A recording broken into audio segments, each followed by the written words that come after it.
2023 wasn't a good year for the Carolina Panthers, but I'm trying to make 2024 a better one for myself. Get started on your resolutions with Factor so you're ready for the new year. Factor's ready-to-eat meal delivery takes the stress out of meal planning and sets you up for success in the new year. Skip the grocery stores, prep work, and cooking fatigue. Instead, get chef-crafted, dietitian-approved meals delivered right to your door. With over 35 meals to choose from per week, including keto options, calorie smart, vegan plus veggie, and more, plus over 55 weekly add-ons, you'll have a ton of nutritious and flavorful options to kickstart your resolutions. Skip that overpriced takeout trap. Factor is cheaper and way more delicious than takeout. Get chef-crafted, restaurant-quality meals delivered right to your door, and they're ready to heat and eat in just 2 minutes, which means more time for you. Head to factormeals.com/C350 and use the promo code C350 to get 50% off. That's code C350 at factormeals.com/C350 to get 50% off. In a world where Carolina Panthers fans have an insatiable thirst for Panthers news and opinions, only one podcast roars ferociously. It's the C3 Panthers Podcast.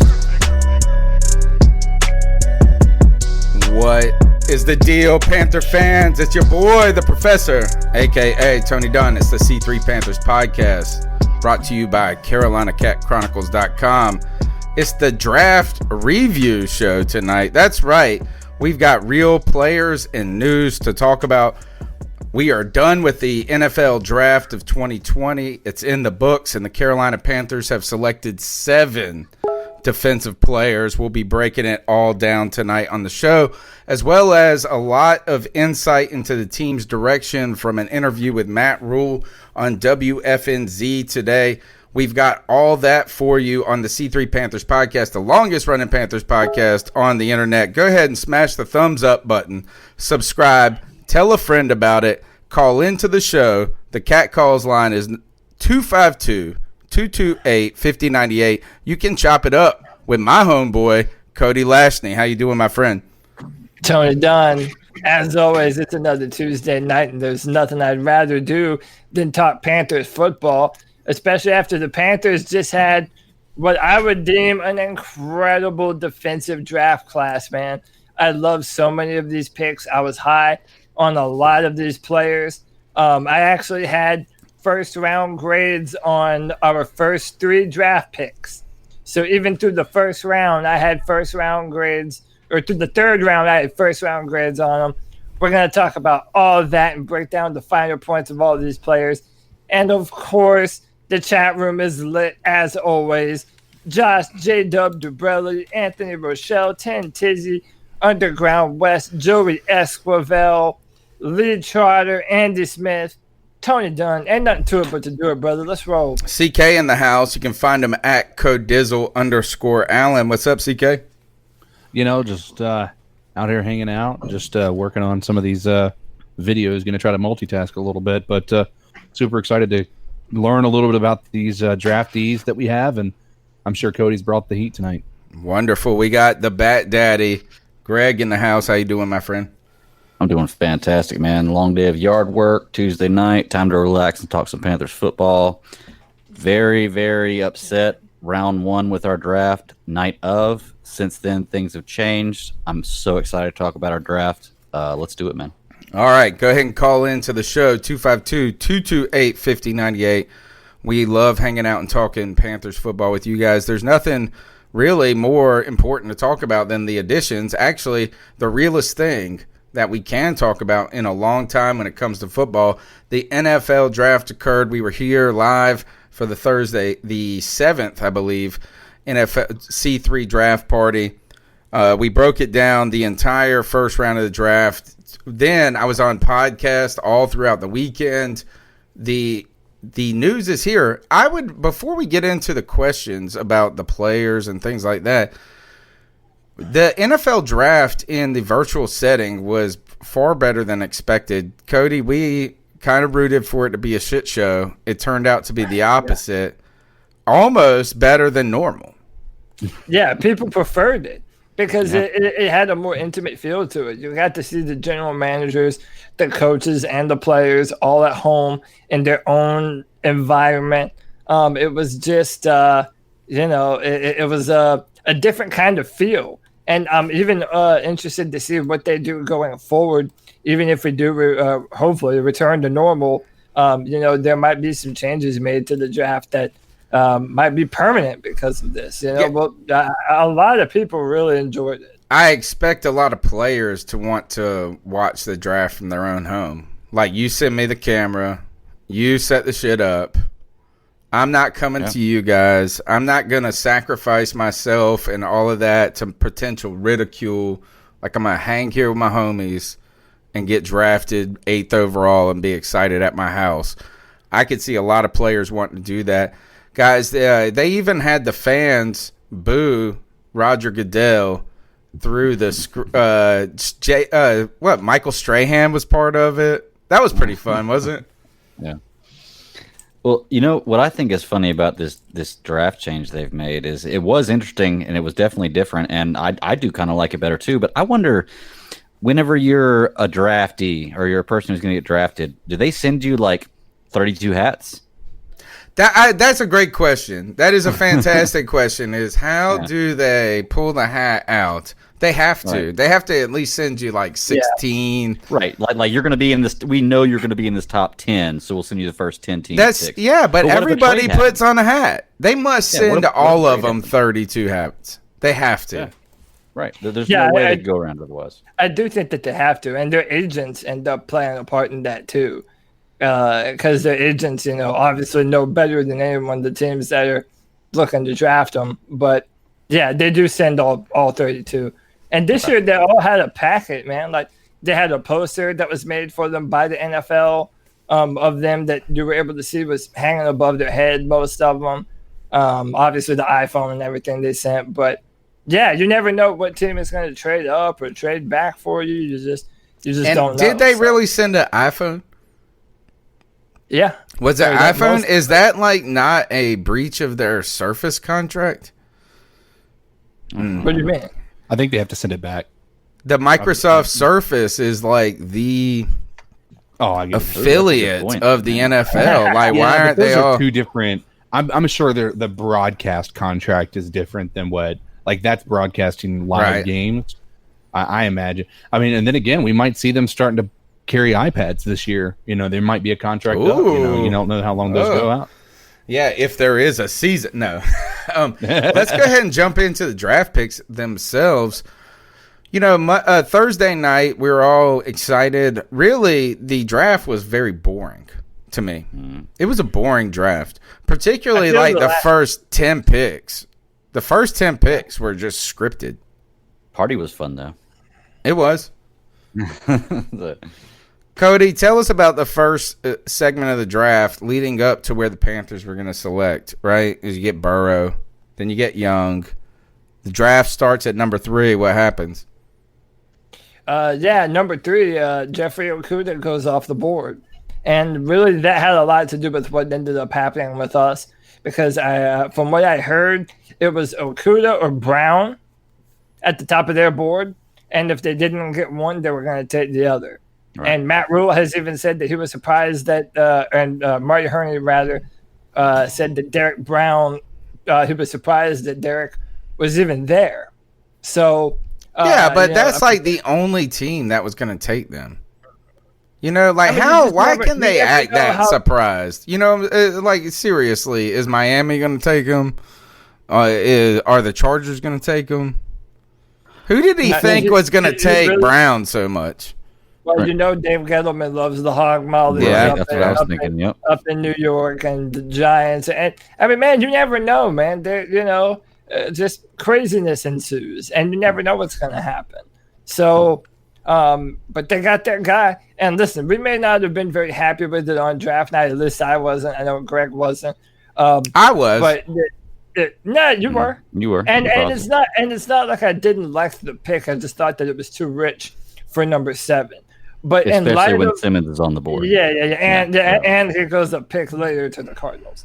But in light of what our defensive line looks like now, dude, Derek Brown is the perfect player for us. I agree. I mean, he is everything that we have ever wanted in a run-stuffing nose tackle that's going to eat up double teams and triple teams like it's lunch. I mean, that's what you would draft him to do. K1 Short and Brian Burns are going to love that addition because they're going to have to respect him. He has man strength. Derek Brown will just absolutely throw you around. There's a clip of him pile driving a player into the ground, which is going to be a hefty fine in the NFL if that happens. But the dude is a monster. He's an absolute monster, and everything else is going to be able to flow around him because of him, just because of his presence. So it's a perfect pick. Okudah goes at 3. The Giants get in there, and they pick the Georgia left tackle. What's his name again? Andrew Thomas. What I like about this pick is that he picked what the scouts said about tackles before the combine. Right. That's what they did. And there was an interesting interview with Brandon Beane on First Take earlier in the week. Maybe it was before the draft. And he said our scouting is really done before the combine. Yeah. And the idea is we want the combine to verify what we saw, not to change what we saw. So the Giants draft that tackle that was ranked number 1 before. Then it continues to fall as normal. Dolphins jump on Tua. Then who was number 6? Justin Herbert to the Chargers. And then we're 7, and Derek Brown becomes the pick. Now, the immediate reaction that night is that how do we not pick Isaiah Simmons? Multiple. But when I'm sitting here looking at it, I'm starting to think this is that if you're going to build a defense, if you're building a defense, it's kind of starts in and from the middle in out. We used to talk about this. This is what the Panthers went through a long time ago when they drafted Starr and KK together, right? Is like you have to build. If you're weak up the middle, it doesn't matter what else is out there. So while I understand that Simmons is this like stallion, this thoroughbred that everybody wants, it's just so amazing is that there is a horse right over there that's going to get a lot more done to build around. Actually makes you more flexible in other places. And I just think this is that having Simmons there would have been it's not saying he wouldn't have been a great addition to the team, but in the team building process, Brown might be the guy that you can build a more balanced defense around. Yeah. Well, I'm looking at last year's record, and I'm looking at it. There's 4 games where we scored less than 16 points. I think the NFL says that if you score 16 or more points, you win the game like 85% of the time, something like that, which is a crazy stat because I don't believe that. Well, yeah, everybody scores more than 16 points. But I'm looking at this, and we lost last year 6 games by less than by a touchdown or less. So I'm wondering, with a new quarterback that's better than Kyle Allen, a vamped up offense, and a defense that's better than it was last year, you turn 4 of those 6 games around, we're a playoff team.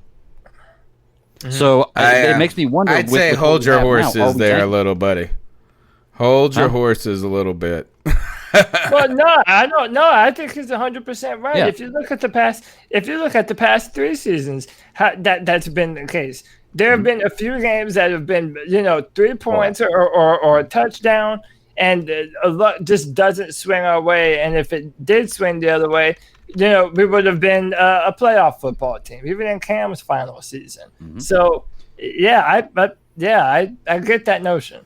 Yeah. So it makes me wonder, like, with what we've got right now on offense and defense, are we tanking next year? Because, I know optimistically we did an over-under for our win-loss next year, and I said 3, but this draft changes that. entirely. I think there's a possibility we could win 9-10 games if things go right for us. Y'all are crazy. You no, crazy, dude, I'm man. telling you, No. You cannot defense. make the transition from last. This team is 100% different now. We're a different team than last year. The Kansas City Chiefs were the highest scoring team last year in football, and they averaged 8 more points a game than us, I think, which is not that much more. You take 6 or 7 of those away from defense. We drafted 7 defensive players. That's what I'm saying. It's different. We're a 100% different team. Let's go back real quick. I'll get back to that. Brown said this is Gus Malzahn on Derek Brown as the Panthers selection. This is before the draft. I truly believe he's one of the best all-around football players I've seen. He's one of the best to come through Auburn since I've been here. He had a dominant season, not a good season, a dominant season. We played an unbelievable schedule, and every time we played a big game, he played his best ball. So I think that sometimes, Cody, I would argue, listening to that quote and the way that you gushed over Joe Burrow, talking about the magical season he had, right? And how that means so much, is Derek Brown kind of had that defensive season on the other on a different team, obviously, but to the caliber competition, all those things that you always have pointed out about the SEC and this and that, is Derek Brown is a man amongst boys ready to go into the NFL. And I think that we were maybe a little starstruck with the pretty girl that was Isaiah Simmons, but the girl that is pretty and with personality, Derek Brown. If we're judging in a vacuum and we're only basing it on a first-round pick and nothing else, I would still prefer Isaiah Simmons for a few different reasons. When you add Derek Brown into the rest of our draft and you add the rest of the context, he is a better pick in retrospect. And you and I talked about this a little bit before the show. Derek Brown has never had more than 4 sacks in a season. I thought he had 4.5 1 year, 2 years ago. Okay, whatever. It's more. It's not a big stack position. The whole point is you draft a player like him so that everyone around him will be able to play faster. And Luke Kuechly has been the biggest proponent of this. Whenever people would talk about how great Luke was, he would always defer that credit to K'Wan Short and Star Lotulelei every single time. And now he has a defensive tackle prospect who is far better than Star Lotulelei at doing just that. I mean, if you look at LSU, far better. If you look at LSU, LSU, all of LSU's offensive linemen were drafted. Every single one of that offensive line this year, not even undrafted free agents, they were drafted. They won the best offensive line award in all college football. And they had to put 3 people on Derek Brown, and he was still just bulldozing the pocket. I mean, Derek Brown is a physical force. And when you have a player like that, opposing offenses are going to have to dedicate a center and a guard just to stopping him. Now you have K'Wan Short with a one-on-one matchup. Now you have Brian Burns with a one-on-one matchup potentially. Now you have our second-round pick. Let's move on. Perfect segue. We're going to debate how to say this name forever. Yetur Gross-Matos, who I had ranked higher than Clevon Chason, who went to the Jacksonville Jaguars in the first round. Yetur Gross-Matos is 6'5", 266 pounds, long arms. So he has that ability to stack and shed and be able to throw guys around. But his bend ability is incredible. This guy can bend the edge with the best of them, get to the back foot of the offensive tackle, and wreak havoc on the quarterback. I mean, he compares very similar to Chandler Jones when Chandler Jones came out of Syracuse. You add that with Brian Burns on the other side, dude, the edges of our defensive line are nasty, boys. Mm-hmm. I mean, nasty right now. Now, they're young players, so you have to develop them. But I was so high on Gross Matos throughout this entire film review process. This is my favorite pick of our entire draft. All right. Love Gross Matos. So now that we've heard about him, could you tell me what your thoughts are about Gross Matos? Next t-shirt. We need to Wait. Oh, is that who you were talking about? Yeah, that was. We got to call him. Find a video of him saying his name. So a lot of people call him YGM. The other day. No. The TV program, like when we were watching it on day 2, that he said, and I was watching ESPN, and he said Gross Matos, right? I love the name automatically. The pick, we double dip at defense. It's day 2. You're like, you know what? I like this. And you know what I like about him is, or when I looked at him and I looked at him playing in pads, I didn't think he weighed 265. I thought he weighed like 285. Did you have any of those clips? Or were you able to grab them? Yep. Here, while you're talking here, is that he's listed as 265. And I just don't believe. Well, to me, he looks bigger than that. So what I feel like is that he kind of reminds me of trying to build our next Charles Johnson. Maybe. And a power rusher. Wouldn't call him just a straight speed guy. I think they want to make him a power rusher that's fast. Yeah. But he's versatile. So Charles Johnson was maybe 6'2" or 3 on a good day. Gross Matos or whatever you want to call him is a tall drink of water. Okay, 6'5", and he's long. So I thought, I was surprised that he weighed in the 260-pound range, because he's so tall. He has that lanky kind of body. Very similar to Brian Burns. Really? I didn't think. Yeah, he looked thicker to me, dude. He is thicker than Brian Burns, but he is a player that probably will put on more weight that you would want him to. It might be 270 or 275 when it's all said and done. And I love that frame, though, man, because when he locks out his arms are longer than everyone else's. Mm-hmm. So he'll be able to set a physical edge with these offensive tackles that also have long arms and be able to hold a very physical edge. He did everything that you wanted to do at Penn State. He was good against the run, 9.5 sacks last season and 8 the season before. The guy was productive in one of the better conferences in college football. The dude has so much potential that he hasn't even realized yet. But he can do a little bit of everything. He has a very decent bull rush. He's powerful, but he does have that ability to bend the edge and curve around the corner like you want your defensive ends to be able to do. This is, bar none, my favorite pick in the draft. All of them. Dude, I'm trying to get this damn video to play. It's up right now. I see it. It looks all wacky. It was. It was up for a second. I know, because it's all...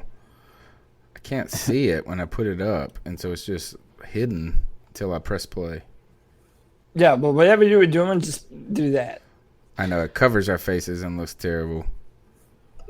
Guys, I was looking at the draft, and that's Derek Brown, isn't it? No, that's Gross Matos. All right, on the right, up 99. Yep, 99. Look, up. Yeah. Man, that guy didn't do anything there. 2 hands in the ground. He looks like a big boy.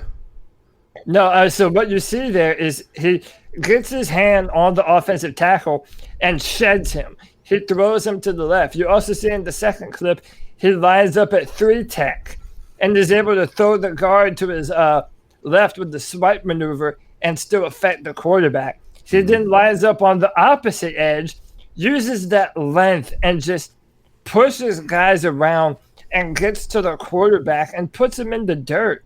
This last clip, that's against Ohio State. and they always have incredible football players. They're the Alabama of the North, and he knows how to use his leverage and his range to his advantage. And he's vicious. I like this comment in the chat room. Demetrius Miller says, it was a good draft when Billy Marshall liked the draft. Takes a lot to please him. He's unpleasable, homie. He is unpleasable no matter what. I would hate for him to dislike my team. Imagine if he disliked your team and he did commentary on it. He's so critical of the Panthers and he supposedly likes them. Right. By the way, if you don't know who Billy Marshall is, he's a very infamous Twitter poster who follows the Panthers and does film and a lot of it, and a lot of cool stuff too. But very opinionated in a lot of things. So, if Gross Matos and Derek Brown pass his test, then we move on to round 3, day 2, round 3. With someone no one has ever heard of. Was not even a star recruit out of high school. This guy, Jeremy Chin, you Google him up. To be fair, he was the second round. We traded up for him in the second round. Oh, it was. That's right. Okay, so we moved into the second to get him. No, I don't. Right? Yeah, we picked Gross Matos. We didn't have 2 second-round picks, did we? No, we traded. So the 5th round draft pick that we got for Kyle Allen, we traded that to the Seahawks to move up to that spot. So essentially, we traded Kyle Allen for this pick. All right. I like that. No matter who it is, it doesn't matter. It could be a water boy. We would be okay with whoever it is. Jeremy Chin, nobody's ever heard of him until all the draft nerds like Cody Lashney celebrate this man that no one knows. Jeremy Chin, who the hell is this fella? Jeremy Chin, be still my beating heart. So I did send you a clip. I don't know if you were able to grab it. I'm working on it. This is the pick that makes me love Derek Brown even more. Right. Because essentially what we drafted was Isaiah Simmons light. And just for reference here, I'm gonna pull up my big board real quick. I had Jeremy Chin as the 26th rated player in this entire draft. Now, whether or not you care about my own personal assessment, that's up to you. But obviously we do because we're asking you about it. 6'3", 221 pounds. The dude can fly. He ran a 4.55 at the combine, and he's position versatile. So you're going to be able to play him at safety. You're going to be able to play him at nickel corner. He's going to replace Eric Reed as that strong, tackling, almost like a hybrid linebacker, box safety of sorts. And, man, they sent him on so many different blitzes and blitz packages. When you account for what our defensive line is going to look like, man, be prepared to see more of that safety blitz because they're going to send Jeremy Chin like a missile up the middle, and he is coming to kill you. Okay. Jeremy Chin is an A-plus athlete, and that's something that all of our draftees have in common. They're very high-end athletic profile kind of guys, and Jeremy Chin has even played a little bit of corner before. So this is Matt Rhule and that positionless player philosophy kind of coming into play. And I feel as though we would use Jeremy very similar to how we would use Isaiah Simmons had we drafted him. But when you add him on top of Gross Matos, on top of Derek Brown, this is an A-plus athletic specimen playing in your backfield. And who got overlooked in the scouting process in high school, went to a small school, and then... Well, he also went to, I think, like his parents' alma mater, right? Yeah. So, I think some of his decisions also were personal about why he chose where to go and some different things, or, stay close to home. It's an interesting story, though, because... it's just like these guys that actually, we've been scared of players like this in the past, particularly when you talk about linemen and things. But this guy is a big, mean. The Panthers website described him as a violent player. Oh, he's a heat-seeking missile. So one of the things I like about him, even maybe a little bit more than Isaiah Simmons, is that while Isaiah Simmons was that position, like what you loved about him was that his versatility, is that I think that with Chin, he's more of a position defined, role defined for this team. I think he could be the strong safety. Like, that's what we want him to be. There's some questions about if people want him to play corner a little. Some people have said that, you know what I mean? But he's a big physical guy that can get down in the box. You got Trey Boston that can go into coverage. Here's Matt Rhule on this class to this point about some of the characteristics that Cody was talking about. Building a team that, where guys can be great players for 5, 6, 7 years. You need to not only be a good player and have good instincts. All these guys are good players. They need to have great athleticism. They need to be explosive and dynamic. And so we want to build a big, fast, explosive team. And, you're right. Those are exactly the type of players that I want to. Those are the players he wants to coach. Chen is that guy. Big, fast, explosive. Big. Like, he's got NFL size and speed. That's what he's got. Right. He does, man. Well, go ahead, Greg. I was going to say, my thing was, I know, Cody, me and you on draft night, we were all about Simmons, and he was there, and I was very upset the night that he got there, or that we didn't take him. And I was upset with Brown as the pick. But I think as the draft progressed, Brown was a better pick for what we got. And I'm sitting here looking at it because we got everything that I wanted Simmons to be there for, covered well. Because I think when I was looking at it, Gross Matos, whatever his name is, he was the highest rated player on the board start of day 2 from what I saw. Like, he was the best player available, and we ended up getting him. We got a great defensive tackle, and we filled all those holes that we would have needed to get with Simmons. So it makes me wonder if we got Simmons instead of Brown, what our draft would have looked like. And I don't think it would have ended up being better than what we got, to be truly honest with you. I got no problem admitting I was wrong. I think that Brown and the way we went after that ended up better than what we would have gotten with Simmons and a few offensive players that would have fizzled to nothing and that type of deal. I think I don't know. It's like I said, I hate looking back at it and say I was wrong, but man, I was wrong. It worked out pretty well for what I see so far. I'm very excited for the draft. Curtis Izzard says Troy Polamalu type player by year 3. Wow. All right. That's, look, we're all, sky's the limit. I thought his upside. Yeah, we're all like that, but I also thought Galton was going to be good. No, there's no comparison, man. I mean, and this is the one of the things that we do need to point out, and I mentioned it to you before the show. All of these guys, and we can debate Brown if we want, but all of these guys, with the exception of the Baylor guy, all of these dudes are A-plus athletes. I mean, it is exactly what we have read and listened to in interviews when Matt Rhule says he likes the athletic freaks because he wants to be able to just take a guy and mold them at the position and use their traits and put them in a position to be successful. And that's what this draft is. All of these guys are they're athletically gifted to the point where it's almost anti-Panthers. When you brought up Galton had mediocre numbers. He had mediocre production. I mean, everything about him was mediocre, and he's not he never had a great career at Tennessee either. So it's like, I never understood that pick. These guys have so much upside. You haven't even begun to see what kind of talent and potential they have. I mean, Troy Polamalu is not a bad pick. I mean, obviously that's a very high praise comparison, but when you look at Jeremy Chin and what he's able to do and how fast he runs, how much of a consistent tackler he is.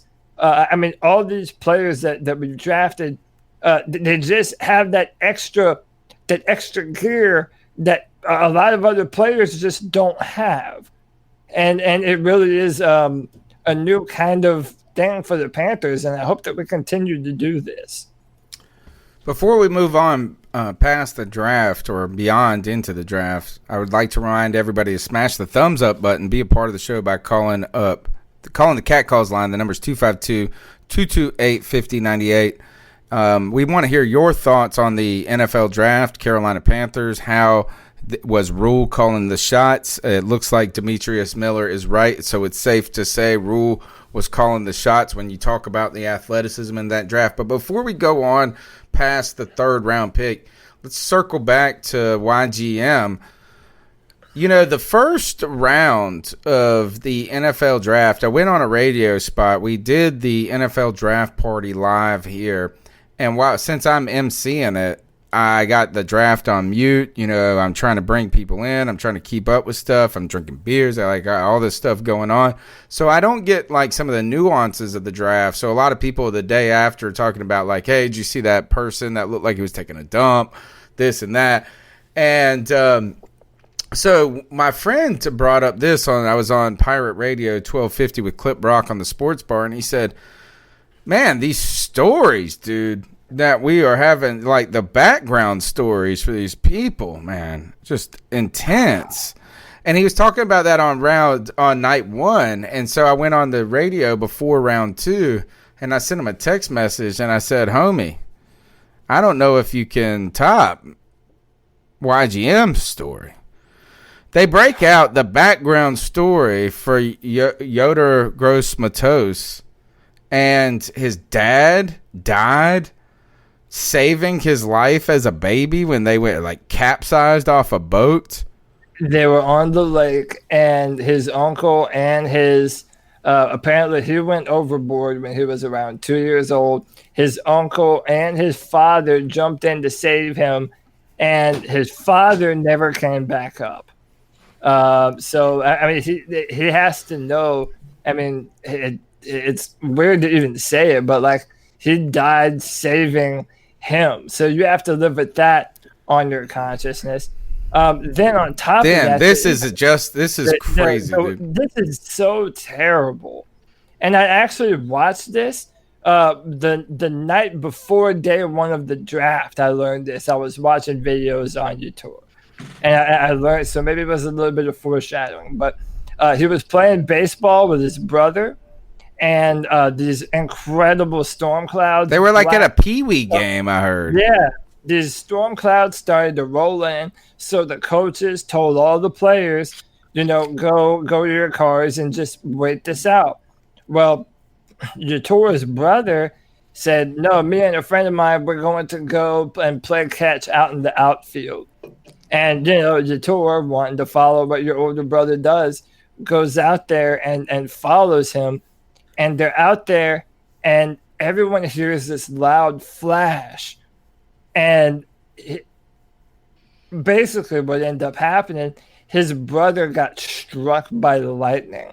They said that you could smell it, that you could see his clothes were torn and shredded, and his brother died instantly and right in front of him. Wow. Right in front of him.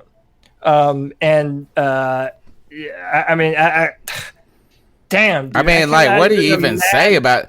That's why I texted my friend. He was like, "Well, what's the story?" And I told it to him in a text, and he just wrote me back. He's like, "Jesus, like, yeah." I mean, man. Every story was just heartbreak after heartbreak.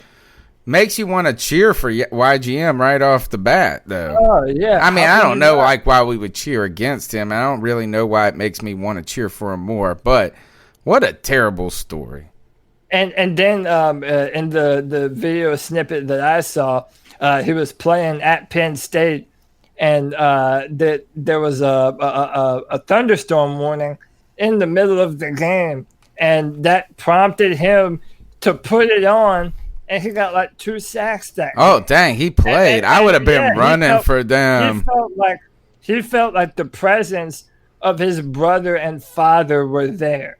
Wow. And it said it lit a fire under his ass. I mean, the dude is a hard worker. The dude broke his hand in a game, came back with a club with it wrapped up, and finished the game with 2 sacks. I mean, the dude All right, how has about this? Tell me why he wasn't a higher prospect then. But I mean, look. Why didn't we hear him in guys that were climbing? Why didn't we hear his name? Because when the first time you guys said his name, I'm not gonna lie, didn't know who he was. He's someone that I didn't talk about on the show, but I promise you I was aware of him. He was my No, I'm not defensive end saying number you're 2. not aware. I'm asking I is know. why didn't he? Why is it? Why that didn't you he hear more about him? Yeah. Throughout Why wasn't he a first? Tell me what's missing from him that makes him not a first. Need, right? It's all about need. No, maybe he's a team got didn't to. need If he's that a position. dominant player, You know? Well, it's need, but it's also you had Chase Young, and he was defensive end number 1, and then everybody was talking about Clavon Chason, the defensive end from LSU, being edge number 2. But Chason never had the production, from my point of view, to justify him being that high mentioned that highly. As soon as I saw Gross Matos and what he does, I'm like, Who's that? The same. Gross, are you gonna do this every time? Yes. Every fucking time. But dude, when you look at the physical traits, the production, I mean, this was my defensive end number 2, right behind Chase Young. The chat is on fire here. Look, Lee Trotter said, heard Hardy almost traded back into the first for him. Tyler Duncan follows up. A lot of mocks had the Vikings taking him in the first round, right? Curtis Izzard says he's not polished. That's why he was mocked in the first plenty of places. So, here's the deal. Is I would caution, and let's go shout out to Chef Jeff, giving a donation to the show. Thank you, Chef Jeff, the cousin, Cody's cousin. Jeff, he said, "How many day 1 starters do we have?" So I want to tell people to hold back a little bit here on the Gross Matos for a second. You can't be like, oh, because he's not polished. That's like that. Of course, that's why. You know what I'm saying? Is that I would just be hesitant here. So answer the question that Chef has posed to us. For my money, I would say I'd say for sure we have 4. 4? Wow. Are you think trying we to have tell 4 me that Gross Matos is going to start next year? Yes. Hell yeah, why wouldn't he? Above him? What do you Why- mean? why Why wouldn't he? Who do we have to play a spot? Start above him. I mean, When was the last Stephen time we Weatherly. saw a second round player start in Carolina? That don't matter, man. Ron Rivera's who's going out to of play in here. the spot? Yeah. Stephen we got Weatherly. nobody. We have Brian Burns, Stephen Weatherly. I mean, we do have people there. I mean, we still have, No, you named one person. Stephen Weatherly is not a person. Like he's not a starter. Ifu, what's his yeah, name? he was. If you watch his tape, he's actually pretty good. I mean, he's just not. He had to face. He had to. Yeah, he's basically been follow up behind through a all bunch pros. of people in Minnesota. Yeah, and That then are what's the all other guy pros. we kept? The British dude. Dude. F.O. F.A. Obata. Yeah. Dude, whatever, man. I don't give a damn about Weatherly. I don't give a damn about Y'all F.A. Obata. cannot I'm kinda with you believe. there, Cody. I feel the Matos, same way. Gross Matos, YGM, whatever the hell you want to call this man, is going to be a starter on the defensive line before any of those other dudes. And Been even if they're here, not- been here, even done if that. they're That's what not- we said about Coney Ely. It's different times, man. Different times. Always better Tony Ely was players, playing with a man. lot of different better players too. Yeah. true. Tony Yeah, Ely was yeah. there when Charles Johnson was there. And by the way, Matt Rhule has also now said, and this kind of, I don't want to get ahead of ourselves, but if we're talking about, what our legitimate prospects of winning games next year is, we're going to be depending a lot on young players. And that's what Matt Rhule said too. Right? A lot of these rookies are going to have to step it up, and they're going to have to play some meaningful reps. By the way, Troy Pride is almost definitely going to start over Corn Elder. I mean, that's a We're prop. so bad on defense if 4 rookies in a draft where you take 7 can start. Yeah, but that's not a a bad really thing. bad on defense. We got young You're right. quick. We got young real quick. I didn't realize we were so old, A, but B, I'm slightly concerned with putting so much stock in guys that haven't played in the NFL yet. And I'm not saying, look, I'm saying, hey, as obviously this is a learning year, but this is where I say hold the horses on the winning season, man, is you're putting a bunch of players in there that might be athletic and can run around on the football field, but they're going to get eaten alive potentially by NFL players. Like Gross Matos, I'm telling you this, is I don't care. You can put all those stats and this and that. Pro offensive linemen know how to take young players and play. Like if you're a defensive end, you got to play chess. It's like this. I'm running fast this down, so I'm slowing up on this down, so 3 downs later I can get the sack. They're always going back and forth. I use this move twice. Then, they're plotting and plotting. I don't know if young players have the capability a lot of times to do that. So I just would say, I think that this defense, while we might be excited about the youth movement, we might be excited about the athleticism, I think it's going to be a minute before all of a sudden it's a finished product. No, you're right. It is. But, I mean, look, when you have a defense as bad as we did last year, and you can say that we just got possibly 4 starters. I think 3. Cody says 4. Cody's smarter about this than I am, so he's probably closer to being right. We have to. We probably have to start 4. That's the sad part. We didn't get 4 starters. We have to start 4 unless you start some of these other guys that can't even repeat their names. But that's not necessarily a bad thing because the 4 guys we're talking about have to start are raw, and we can mold them as opposed to getting a free agent that's played for 6-7 years. That is good, but has his way of playing, and we're going to have to either figure out a way around the way he plays, or he's going to have to adjust to the way we play, which is going to affect the game. I think it's great to have these 4 guys in there. Like I said, the draft for me got a lot better after day 1, and it all makes sense now. I'm usually the cynical bastard on this show. Yeah, but I'm going to try to be pessimistic. Not pessimistic. Try to be optimistic right now. Yeah, about what's going on. I think even when you try and be an optimist, you're I can't do it exactly. No, like I said, I think it looks good, man. I don't think that having 4 rookie starters is that bad of a deal if they're quality players. I mean, look at our 2015 roster. You do not have to have a talented roster full of superstars to produce. You got to have guys that can play well together and that understand each other. I mean, look at the Rams. Building a team that a year ago, 2 years ago, their team is stacked. Well, the first night I was. I mean, it doesn't necessarily mean if you have a team that has all stars, you're going to win. And it doesn't mean if you have a team that's got all rookies and talented players, you're going to lose. He makes the final play. He makes the final decision. I don't think anybody could have gone 15-1 with that roster. You know what I mean? Like, there's no a different subject. I get that, but that was an impressive year with a roster that was not that spectacular. David Tepper and Marty Herney and everybody over there is the Cam Newton decision. A lot of fans. I think like CK fell asleep. Sorry, I told you I was a little multitasking at the beginning of the podcast. Dude, we're playing Warzone airheads. while we're podcast. Dude, we're airheads. Just interrupt us, man. No. I was multi. It was on me. After honestly, I'm going to tell you what, and this sounds silly, but what gave me the most comfort won't was let the it fact go. that A lot of fans talk about said that essentially in his board, we got 3 send it to the Rhule household. The way this season of this deal, it's mainly because you just started a 7-year deal.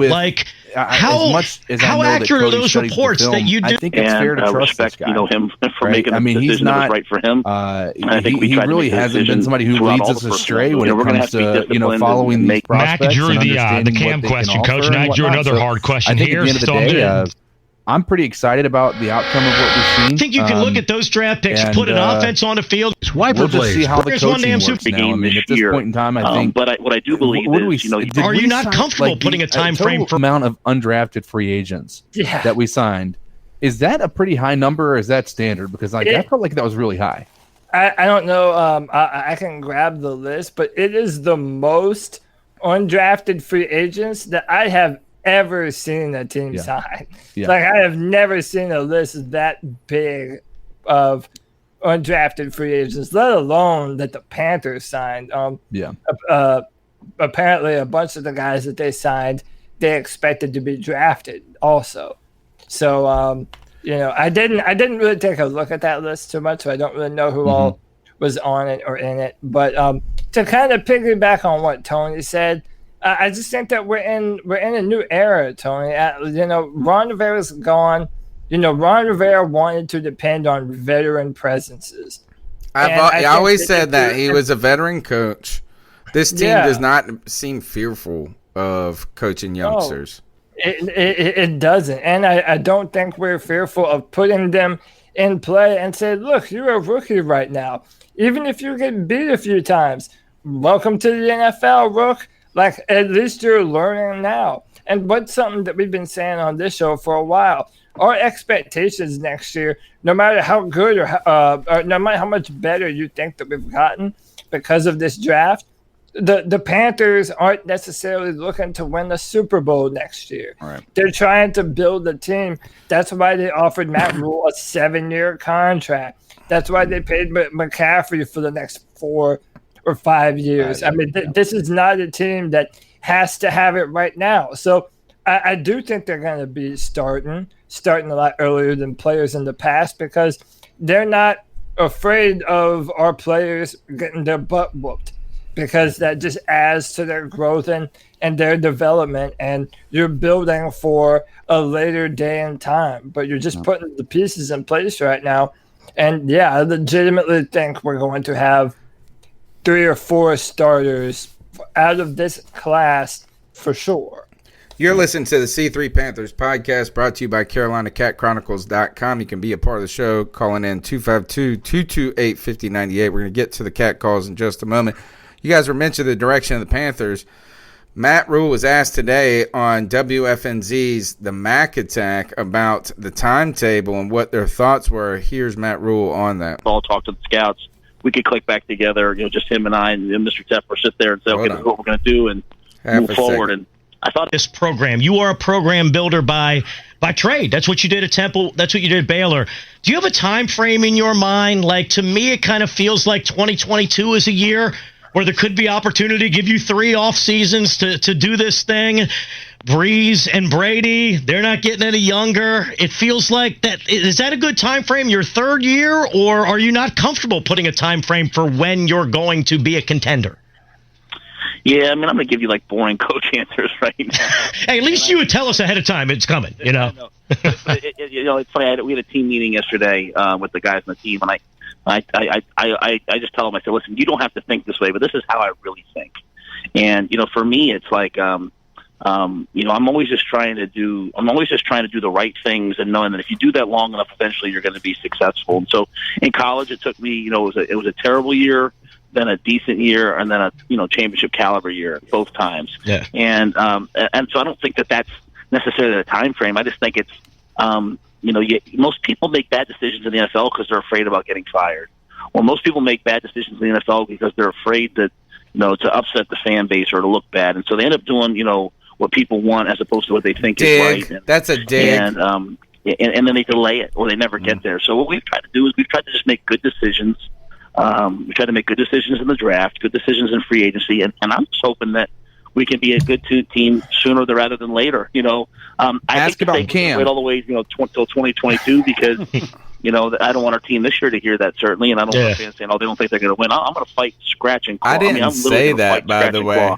I win every game this year. That was me recording it, and I was yelling you win at the when computer. You're ready. And so we're just trying to make sure we're doing everything right now to build a team that can hopefully be good this year, but we'll get better and better and better each year. All right. So listening to that, it doesn't sound like Matt Rhule even thinks they're going to be good next year.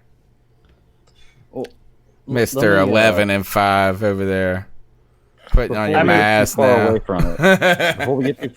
Before we get too far away from it, I want to bring up the Panthers' undrafted free agents, and I want y'all to look at this trend.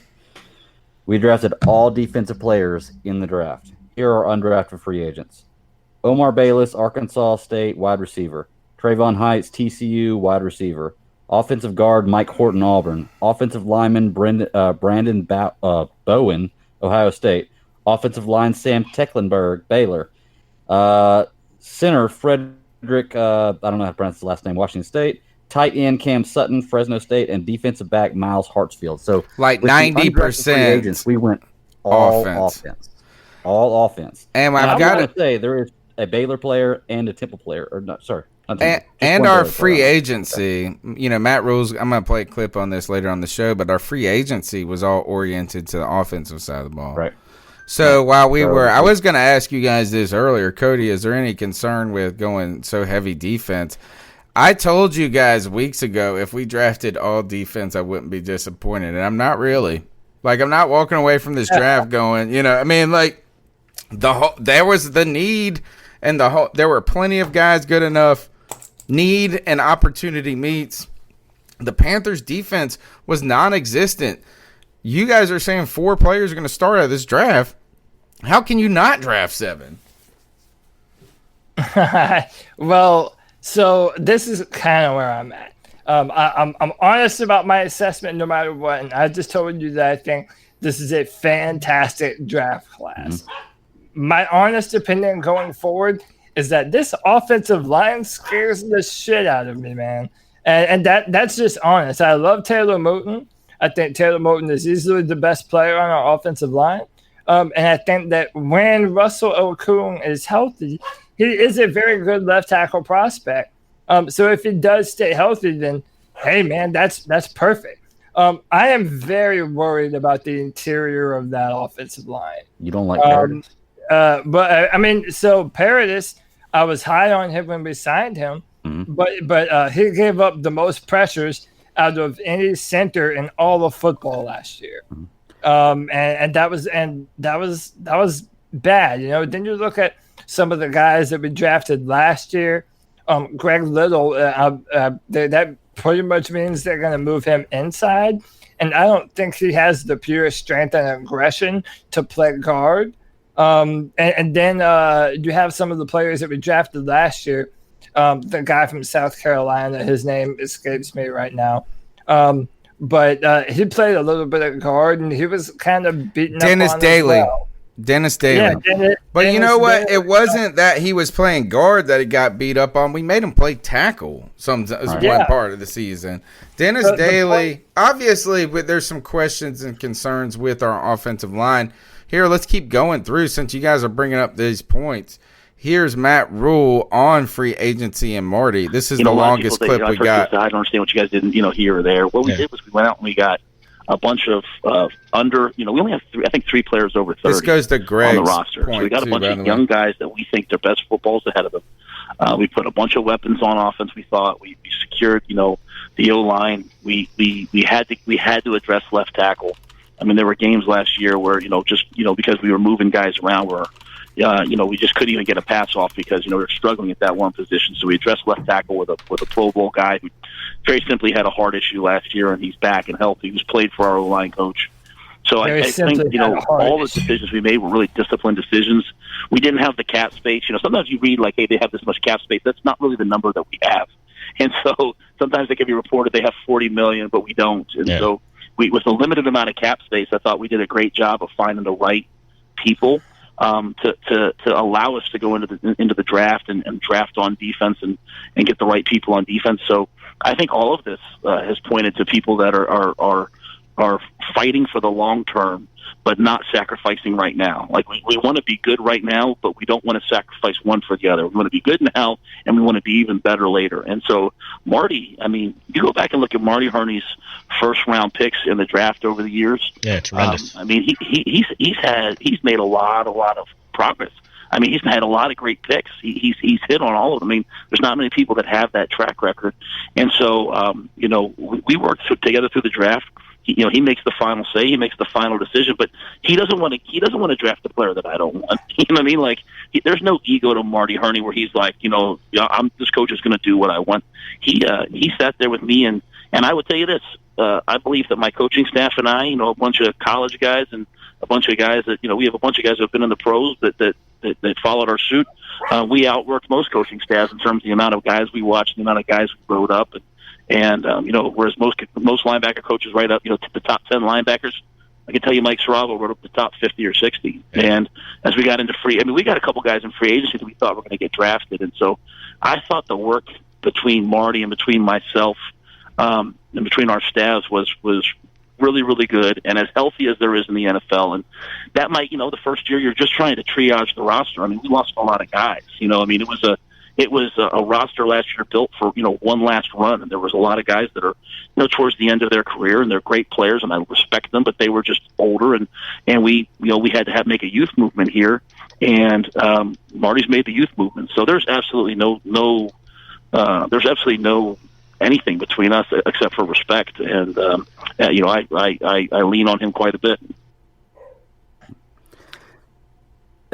So, there's Matt Rhule basically giving Marty Hurney his endorsement. And hey, and this is something that I think we could talk about too is, and I think that kind of indicates, Matt Rhule did have a pretty heavy say-so in this draft. But, I mean, again, you all know that I'm not very high on Marty. He even mentioned there he's hitting on all these first-round picks. We're hoping that some of these other rounds it hits on more and more. But, I mean, you have to give credit where credit's due. If this is a Marty Hurney draft, until we see them play, unless we see them fizzle out, this is the best draft that I've seen Marty have, before we've seen them play. I feel more confident about this draft than I have any other Marty Hurney draft. So, it sounds like Marty Hurney is here to stay, which I still don't know how quite to feel about that. No. But, I mean, it is what it is. Well, hey, Cody, before we get too much further into it, I have a question for you. Yeah. Okay, because I think you and I are, for the most part, are pretty much on the same terms with what we, feel about the Panthers and where we're going. But there's one thing we'll always disagree on, and that's coaching. I know that you feel like if a player misses a tackle, that's the coach's fault, even though the guy's been playing for 20 years of his life, and there's no reason that you can blame a drop pass or a missed tackle on the coach. But Matt Paradis, you just said a minute ago that that he had a bad year last year and you weren't as high on him.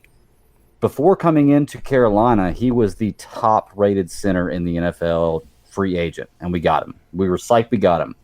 So when he came here and he didn't produce, was that because of him or because of coaching? Well, I think coaching had a lot to do with it because one of the things that we have said on this podcast numerous times is who did play well last year. Right. I mean, really, who did play well? I mean, if you want to say DJ Moore having over 1,000 yards, obviously CMC, that goes without saying. But, DJ Moore had 1,000 yards, and that was Kyle Allen's first read on every pass play. But, no one played well, and especially, this is why, maybe there is a reason to be hopeful about Matt Paradis, is because our offensive line was in shambles. We were playing so many different players at so many different positions. And what you don't know if you've never played offensive line is that cohesion and being on the same page is so important. You have blocking assignments that you are supposed to do with the guys around you. You're not just on an island. You have to know what the guys next to you are doing. You have to know, you have to be able to identify the mic, pick up blitzes. There's so much that goes into it that, I'm willing to say that maybe it was one, Matt Paradis was coming off of an injury that had hampered him the year prior. And then, our offensive line was constantly bringing in new players to play different positions. I don't know how much of those pressures that Paradis allowed is all on him. He does have his share of the blame, no doubt. But, I don't think it's too unreasonable to think that, with a better, more cohesive offensive line, that he might play a lot better. So it's a little bit of both. The coaching was a problem, and it is a problem when opposing offenses are able to just dice up your defense, like San Francisco did to us last year. Well, I mean, we only had one game like that. Well, we had 2 games. Nah, the defense sucked. Both Atlanta games. We were the worst in the league against the run. We had historically bad defense last year. Yeah, especially against the run. I'll give you that. So, do you think that he can be better? Do you think that year 2 maybe he meshes better with the offensive line that we have? Maybe it just took some time for them to get chemistry together. Do you think that Paradis is better this year? Does he pay off for what we paid for? Well, we don't know. First, again, it reminds me a little of the stupid Matt Khalil signing. His guy coming off an injury, top rated on so many boards in this way. Well, it's not as I think Paradis is a better player. And I think also Paradis coming into a new system and the whole line being shitty didn't help him. He didn't play great, but we need some of the other guys to pick him up. The question is if they can do that. He spoke very highly of Russell Okung, and I know people want to shit on Okung because he was hurt. He had like a blood clot last year. I don't know if a blood, but he said, hey, he's healthy. And he's relying on his offensive line coach, who is the former Chargers offensive line coach. And everybody told us that Joe Matsko was such a fantastic coach, offensive line coach. Yeah, he coached up a couple of guards into some great positions, but we never had any great tackles when he was there. I don't want to shit on the guy. But I also never understood why the praise was so apparent in Giants. They know that this is a weakness, but I feel like this team feels that they can adjust to that weakness better on offense than they could have on defense, or else they would have invested something in the draft in it. But also, to answer Greg even further, I am kind of worried about Matt Paradis going into the season. And part of it is because he plays center. And like I said, center is so dependent on the player next to you. And right now, like, do either of us have any idea who the definitive starters on our team at left and right guard is? No. I mean, can anyone answer that? Like, legitimately? It's got to be Daly and Little. Like, there's not even other bodies there. Yeah, I mean, do we still have Tyler Larson? Ooh, good question. I think he's old too. Yeah. I think we still have Tyler Larson. I think the only one we lost on the offensive line was the guy that went to the Jets. The guy that went to the Jets. Yeah, Van Roten. If your guards are not pulling up their end of the bargain, it's damn hard to play center if defensive tackles are just beating the hell out of your guards. And that's something we talked about last season. You know, the offensive line is only as good as its weakest link a lot of times. If somebody gets through, it's so hard for you to be able to, like, you kind of get spread so thin trying to take on 2 guys because somebody they missed their assignment. You know, it's a tough situation to be on an offensive line. Cody, you could probably attest better than I can with film you watch, but if you have a bad guard, as you said, your center now has to constantly look that way, and that takes away from his ability to do his job effectively. And then the defenses pick up on that, and they know where the weaknesses come. And then if your left guard is getting beaten all the time, they know that the center is going to have to chip in and block to help him.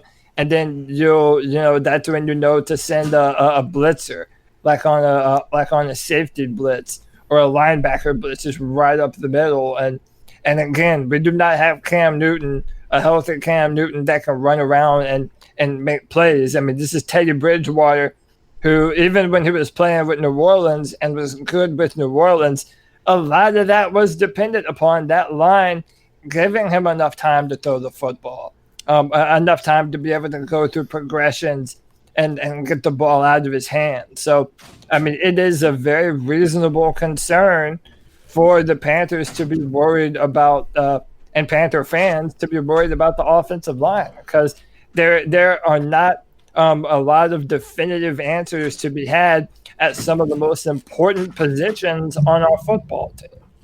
Shame game, you guys now. 63 watching, 35 thumbs up. Come on, let's smash the thumbs up button. Call into the Cat Calls line. The number's 252-228-5098. Let's go ahead and jump into those Cat Calls and see what you guys got to say about this 2020 NFL Draft by the Carolina Panthers. So what are your thoughts on catcalling? Yeah, it's pretty. You shouldn't do that to somebody. And how did that make you feel? Very uncomfortable. So how do you think catcalling makes the person feel? It feels good, like. Who's that cat sitting in the back corner with his face buried in the snow? Who's that kid that can use one?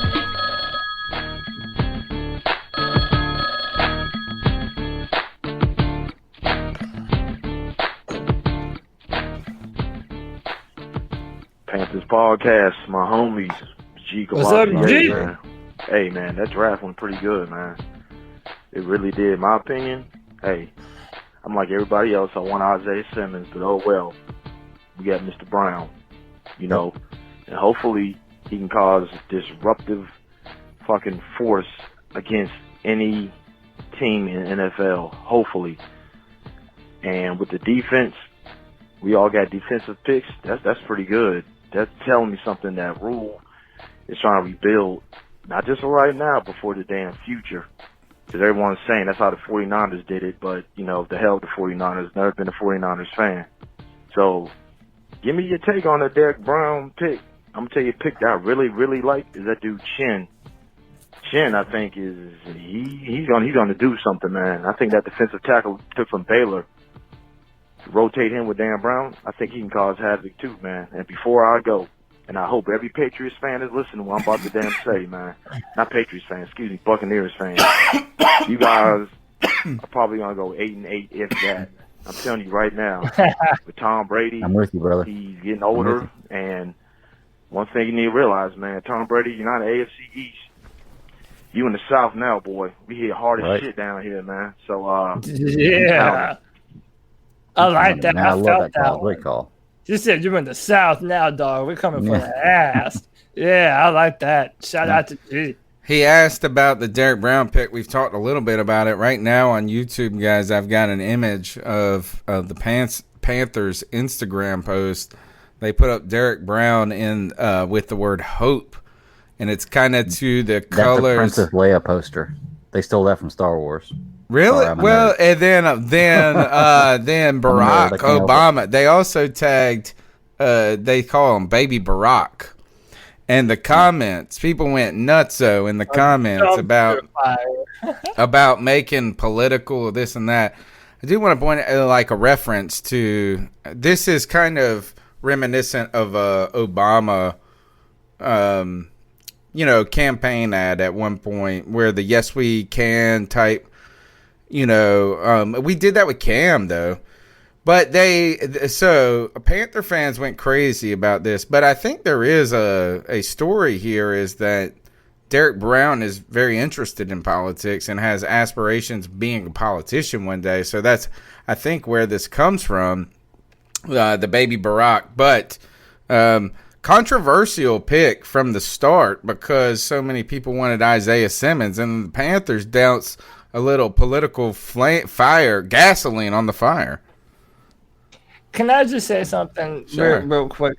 And especially when it comes to myself, it's not like, I mean, yes, obviously we wanted Isaiah Simmons, but my criticism at the time of Derek Brown in the first round is that I feel that he's more of a run stopper than a pass rusher. Mm-hmm. And I feel like if you're drafting in the top 10, I want you to be adept in both of them and show me that you have the potential to stop the run and affect the quarterback on a down-by-down basis. And, if you want to disagree with me on that about how much pass rush ability Derek Brown offers, that's fine. We can go back. My own personal opinion was that it wasn't that much, but that you wouldn't ask him to because you're lining him up at one tech. And by design, those guys aren't the ones getting to the quarterback. So in my own methodology, it was more about you don't draft a player like that high So you it wasn't got just about lost in the Isaiah Simmons. analytics weeds, man. That's what happens sometimes. Ain't no analytics. That's just what I Yeah, think well, about. it's like a value. It's like you're so not you. Well, yeah, you. All the draft heads are so interested in showing that they can outgame everything, that it's not about if a player is good or bad or great or you can build around. It's like if the value is there. And they say all this kind of crap, but at some time, man, if the boy can ball, the boy can ball.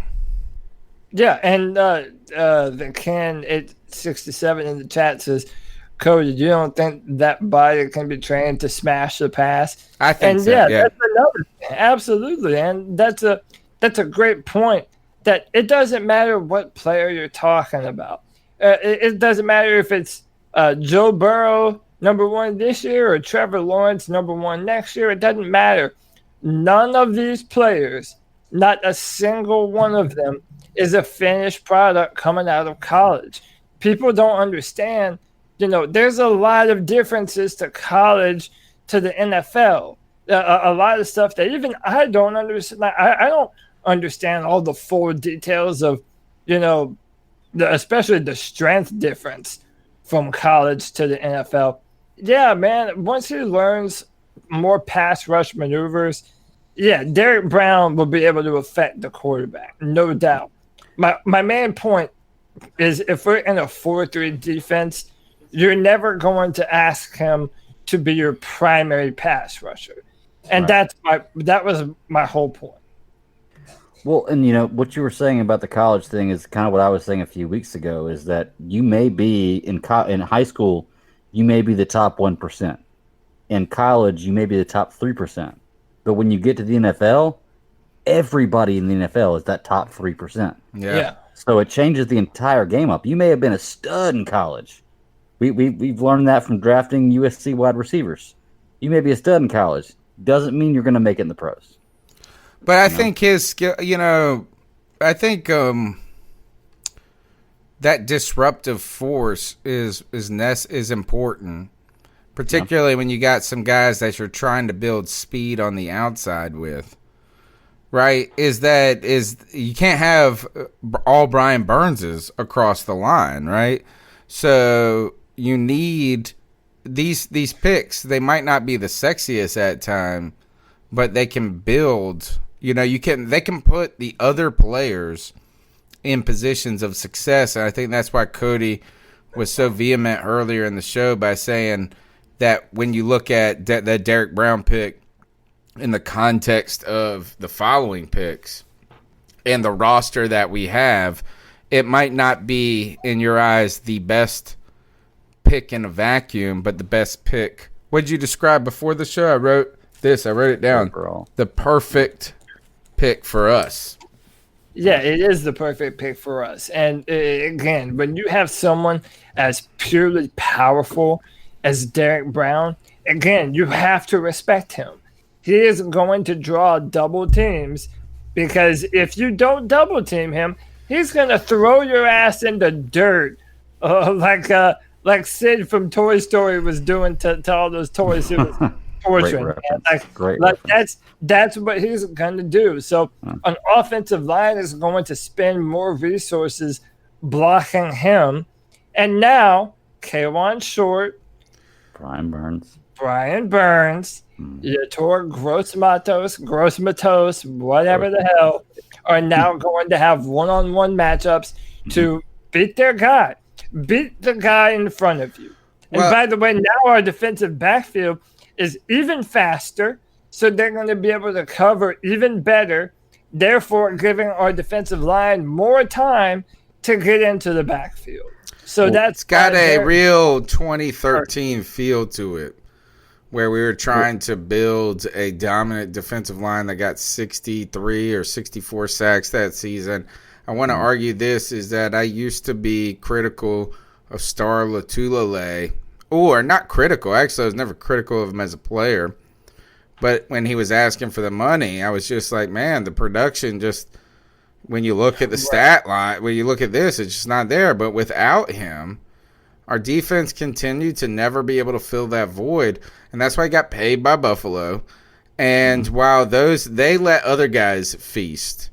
And I think it was, who said it in the chat? Maybe it was Underground West that said KK is now going to feast. Right? If KK doesn't, this allows you, Gross Matos, to have a better opportunity to turn into a player. It gives Brian Burns a little bit more latitude when you put Brown and some stronger players there that potentially negate some of the weaknesses. And then I would also like to remind, too, if you look at the context of the Carolina Panthers draft, and let me go to the next call before I say this. Here's the next call. This was from draft night. Why Marty Herney didn't draft Isaiah Simmons? Carol fucking Baskin. Fucking bitch. What the fuck? That sounds like Joey Esquivel pulling Joe Exotic there, saying we didn't draft Isaiah Simmons here. But I was thinking about it a little bit. Is that while we're so enamored by the Isaiah Simmons stats and all of these different things, you also have to look at you got to look at the team. And we invested a lot last year in the outside 3-4 linebacker. Right. We got Christian Miller. We got Brian Burns. We have Marquise Haynes on the team. We have some guys that we think could have some potential, but they have a certain limitation to them. We needed to get the kind of big boys in the house. And I think that Brown, and I truly think Gross Matos is going to be a 285, 290 type player in a couple years. Julius Peppers type guy. Yeah, like maybe 280, if that's what we're talking. I mean, keep in mind that Chase Young, who went number 2, weighs the exact same amount as Gross. And that's light in the NFL. You're not gonna bull rush people at 265, bro. Not every play, but bull rush still works. Right, exactly. That's actually kind of my question is, with the 3-4 that we're running. I don't know if we're running anymore. We're running 4-3. We're doing a 4-3? Yeah. Okay, well, never mind then. My question is invalid. Yeah, they've already come out and announced that. I was going to ask with a 3-4 how we were going to play KK and Brown, but if we're going back to a 4-3, which I am all for, it may be because the 3-4 was so shitty for 1 year. I don't know, but I'm all for going back to the 4-3. So that answers all my questions right there. To me, it comes down to player discipline. And if the players are doing their due diligence, minding their own. Well, if it comes down to that, then first of all, you got over there Greg just dancing a jig, telling you it's about players, not the coaches. But second is that we were so bad at it last year. Yeah. Like we were the worst 3-4 team because I thought I was excited about the 3-4, but we did get hit by injuries. The benefit to a 3-4 isn't necessarily just about the run stuffing; it's about pass rushing, and we had one of the best pass rushing defenses in the NFL. The problem was they couldn't stop the run for the life of them, or them scoring. Yeah, and so the 3-4 succeeded for what its base is, meant to do, which is get to the quarterback. No. And hey, I wanted to go back real quick before somebody calls me out for throwing a bad stat out there. We didn't have 6 games last year. We lost by 7 or less points, 8 or less points. We had 8 games. So half our season was lost by 8 or less points.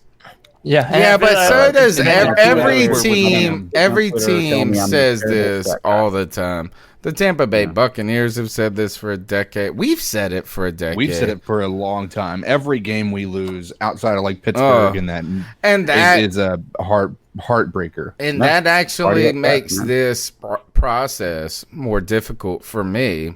The idea of kind of life without Cam is that we always the idea of a 3, we're going to be fighting real hard next year, but not any good. Then better the next. I don't want to go through this. Ugh.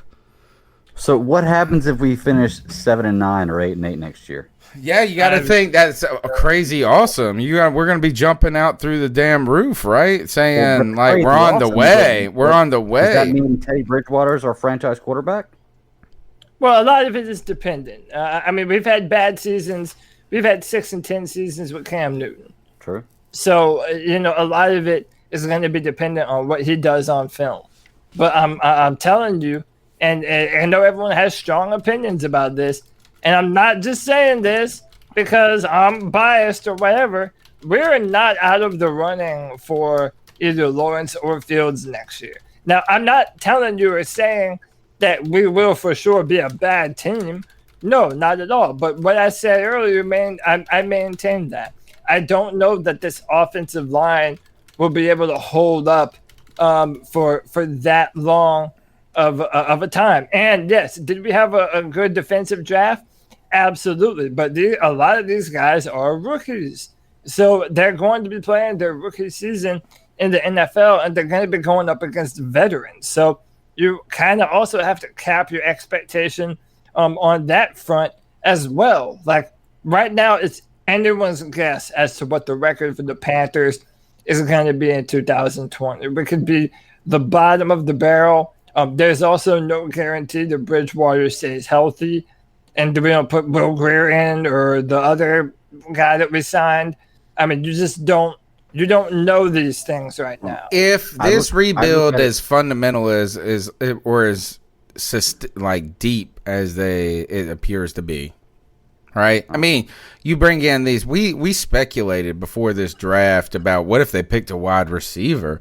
What if they're going to try to build this offense that's dynamic because they got Joe Brady? He's not going to stick around, right? All these things that we're trying to figure out. No, is that Matt Rhule's like, hey, we're building this step by step by step. I would say this: if we win more than 4 games next year, I'm going to be pleasantly surprised.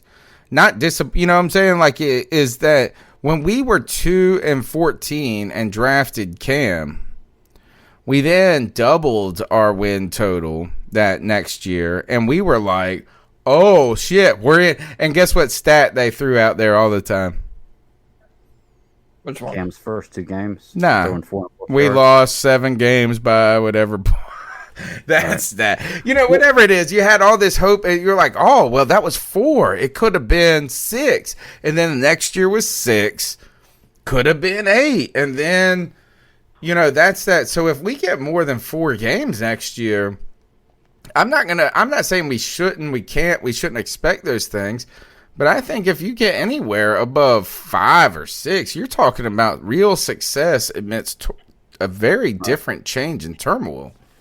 And that's kind of my thing too, right there. That's what I was saying earlier. Like, we have the possibility to win 10 games, and I know that's very, very optimistic looking. Like, I spit my beer out when you said it again, dude. We don't have the opportunity to win 10 games. That's crazy. Tony, what's your number? Half the season last year by less than a touchdown.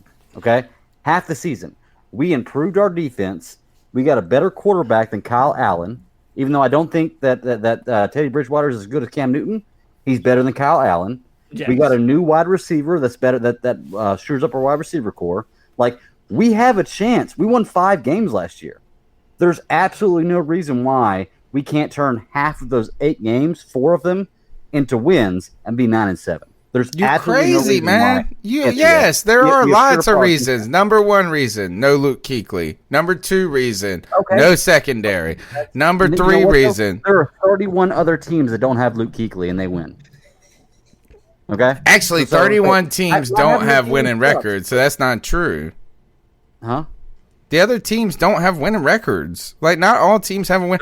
I say the over-under next year is 4.5. No, yeah, I'm just saying. Luke Kuechly is, and I'm ready to take the under for a franchise. I hear you. I get that. I don't think I'm not saying it's destined. I just don't, I want you to be. I just want to caution people about all the why. What do you think? YGM's going to come in and have 9 sacks next year, guys? But Tony, I will say this though. I will say this though. I do feel like, and by the way, you could be 100% right. But I do feel like a lot of your opinion is coming from a tried and true jaded Panthers fan. Or how about just a tried and true NFL fan? But no, because what you were saying earlier about you don't think there's any way Gross Matos starts over Weatherly or Obata or whatever. But, especially in the past, there would be no reason to ever believe that our second round pick. Sure. I think you're right with that. I think you're right with that. I think there's a little bit of Panthers PTSD to your potential. I think you're right, but at the same time, I'm also going to say this: is even if I'm wrong on those things, or if those like what you're saying is that this is a new era, different change, that doesn't mean a rookie defensive end, second round defensive end, is just coming to eat his rookie year. It rarely happens. Yeah. Defensive ends take a couple of years to go through. It's just normal. They don't usually pop off until year 2 or 3 anyway. I'm excited about the prospect. I like the direction that it's going, but I'm not ready to put if he gets 4 sacks next year, I'm gonna say, damn, that motherfucking nasty. But 4 sacks is worth the first round pick for you. No, he's a second round pick. Oh, sorry. Gross Matos. Derek Brown. Derek Brown's worth what he is worth. But think about this. I just don't know.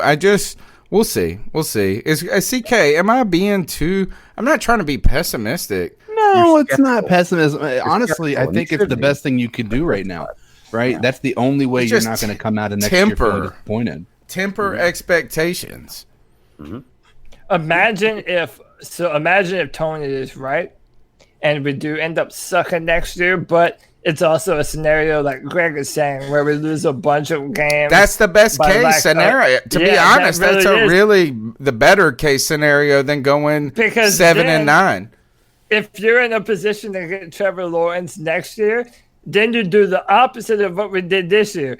You draft your quarterback and then do nothing but offensive linemen from there, and just put a bunch of badass offensive. What if you did that? What if you got a first round pick in a quarterback, and then the next 5 picks were all offensive line? All offensive line. That would be awesome. And by the way, we don't have Russell Okung we haven't. No, he's that done after this year. Okay, that's done after this year. Taylor Moton has to be paid after this year, or else he's going to go somewhere else. I just got done telling you all that we have no real answer in the interior of the offensive line. So that is the dream scenario. But I do think, there's. When you're a Panther fan, you have to strike that line between what you want to happen and what's realistic to happen. I think right now there are so many different possibilities for the football team. It's possible that we're a 3-13 team, and I also think it's possible that we could be a 9-7 or a 10-6 team. I don't. If we're 9-7 and we end up not making the playoffs, are we any better than we were the year before at 5-11? No. I mean, is 9-7? Well, actually, I think it would give you a lot of. Yes. I think it would give you a lot of optimism and encouragement about the staff.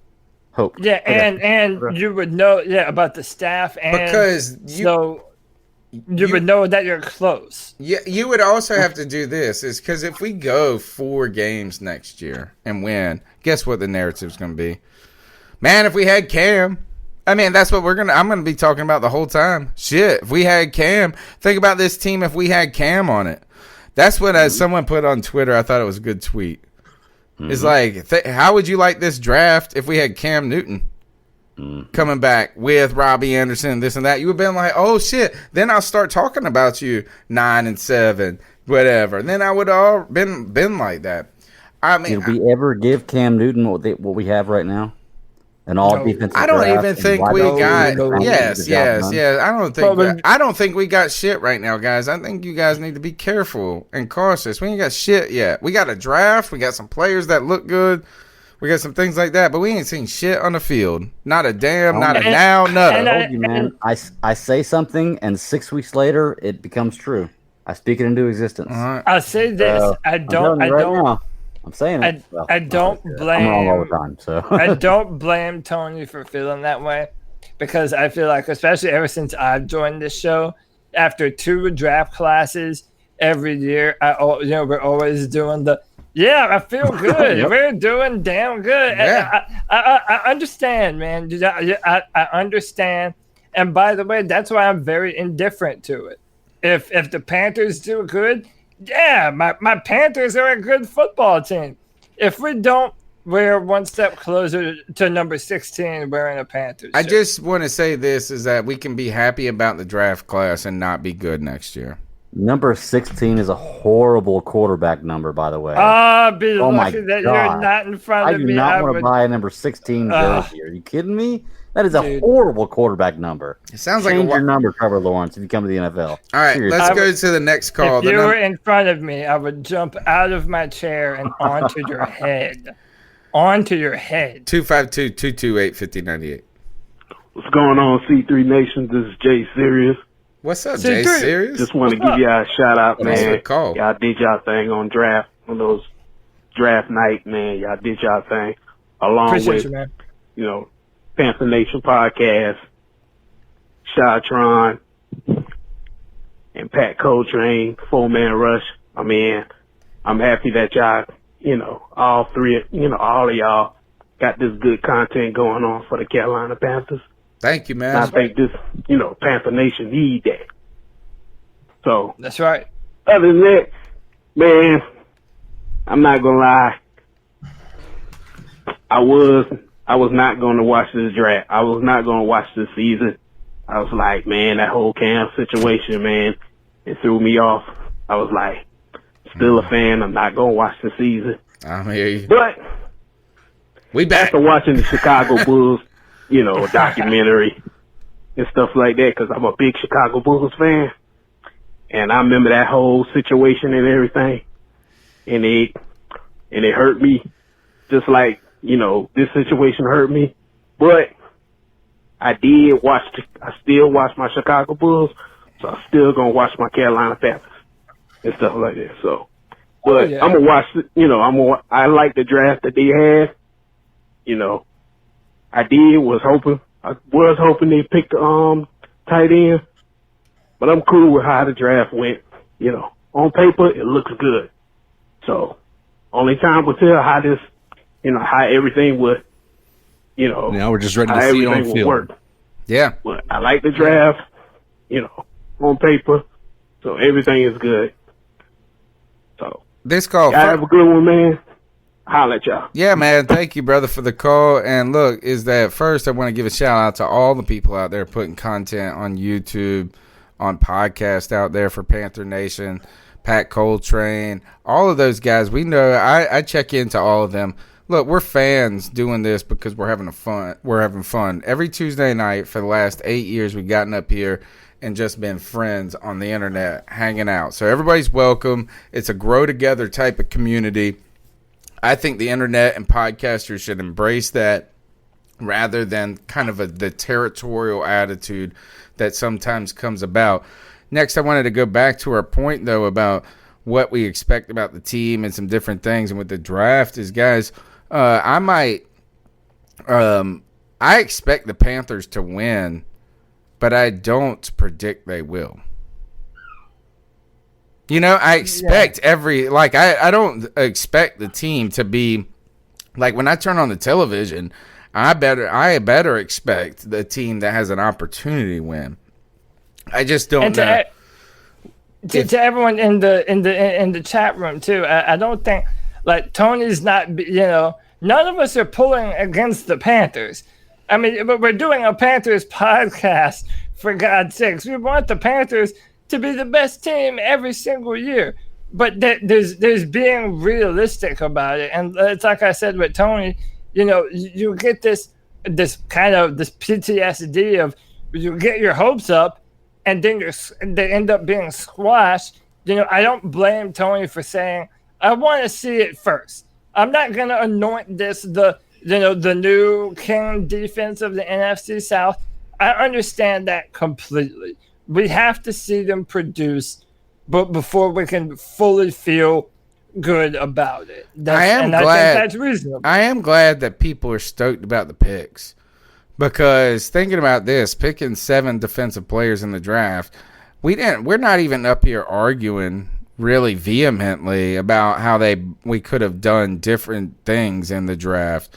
The most contentious argument so far about the Panthers draft is whether we should have taken Isaiah Simmons or Derek Brown. Yeah. Other than that, there's actually very little or any. There's zero. Yeah. So dude, we could have had the Green Bay Packers draft class. Oh no, you would have loved it. No, it's not. It's good, dude. Their class, it was bad. It was their bad. Class sucks the big one, bro.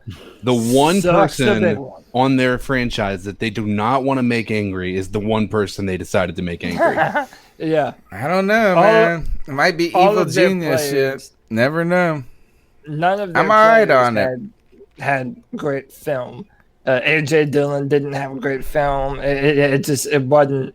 To put it in perspective, Tony, they got a quarterback that's not going to be a starter. That's not going to help them. They got why? the They're NFC supposed to. championship. He's the next Brett. He's the next Aaron Rodgers.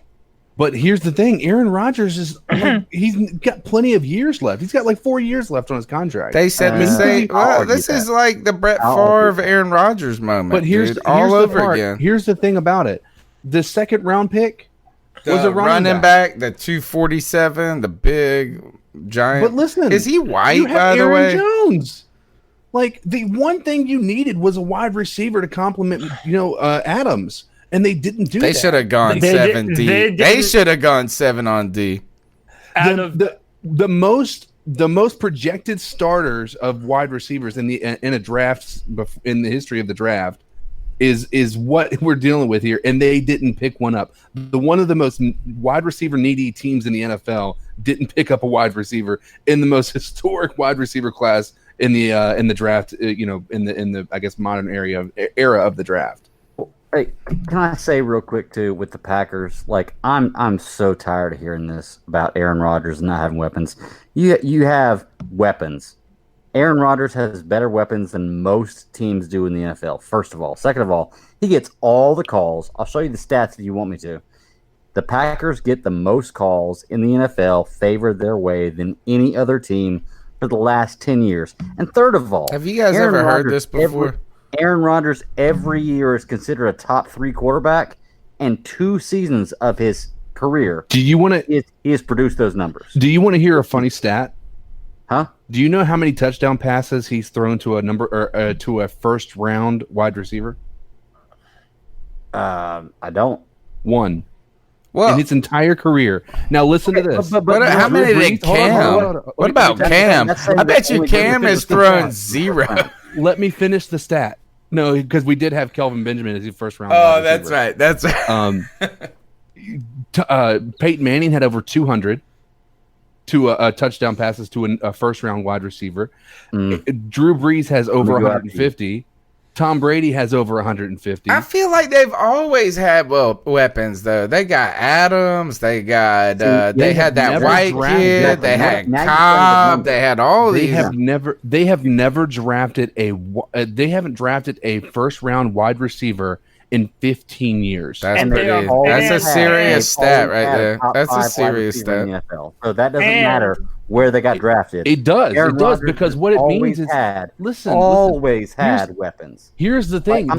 Let's look at Peyton Manning and let's look at Tom Brady and Peyton Manning. What do they have more of? Championships, right? They also have more touchdown passes. Both of them. They also have more touchdown passes than than most people in the NFL. Drew Brees in the same boat.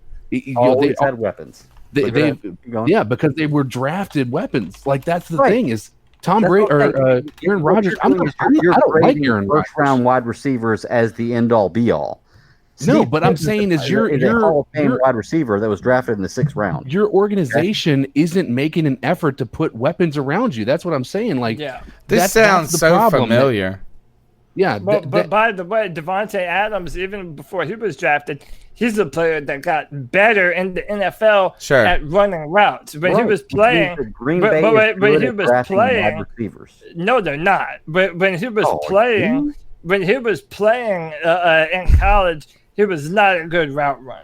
Lee So, Trotter says this. Devontae Hold Adams. on. Lee Trotter says Rodgers does have Funchess to throw to, though, now. I forgot about that. That's Good the luck, comment of the buddy. night right Like there. I said, Rodgers has it every year is looked at as a top 3 quarterback, and 2 years of his entire career, he has produced numbers as a top 3 What did quarterback. we say, guys, when Cam did this? He has 2 Makes MVPs and 1 Super Bowl. chicken salad out of chicken shit. He's making chicken salad out of chicken shit is what they're saying. Maybe. I agree. I Maybe, think or they've maybe had he's a not lot as of good as he offensive is. talent. There's some questions about what drafting this kid Love. That's his name, right? Love, something Love. Yeah, Jordan Love. Gone next. Means Rodgers the other in thing Denver- is this: is Rodgers maybe in Denver Rodgers. Broncos next year. If our defensive draft is so freaking awesome, guys, and we're gonna be freaking potentially 11-5, as Greg was saying, which is ridiculous. I said 10 wins. 10. Good. Why don't we trade for Rodgers, bro? Get this. We get this Super Bowl. We have Rodgers, Brady, and Breeze all up in the damn same division. Woo! Yeah, Dude, so, that so would he be can die behind insane. our offensive line. Dude, he that would would die. be You're insane. absolutely right. That would be Look, awesome. All right, I'm so tired of hearing people talk about Rodgers has never had an opportunity and no weapons. This guy has nobody had has ever everything said that ever till happened. like Nobody's this past I'm not year. saying he hasn't had. I'm just saying his organization hasn't made a concerted effort to actually allow him to have weapons. Like Every year he has a top 5 wide receiver. All right, just saying. You know if they who's at would the have helm, though, drafted, to help if they with wouldn't have drafted a running back in round 2, it wouldn't have been so alarming. You know, you could have said, "Oh, Love is this prospect that we had all this grade on. We think he's going to be better than this. We're preparing for this." You could have said all of these things, but when you draft a running back in the second round and you're not a running back away from being legit, it's not the right move. And but by the way, right now they have Devontae Adams, and that's pretty much it. Maybe some dude named Adam Lazard. I take Devontae Adams over any 3 receivers we have. But you still have to have more. Well, hold on, though. I have their entire draft I'm with class. Greg on that. I have their entire draft class up in front of me. And all right, in that let's hear class that was all about was one of the deepest wide receiver drafts in the past few years. They didn't take one. They don't They need didn't one. draft They don't a need single one, man. player. They should have. If they Greg, would have Greg, taken one in the 6, wouldn't that just made things worse? But Greg, but let me put it to you this way, man. We could have said the same thing about Cam Newton. Well, Cam Newton's so good.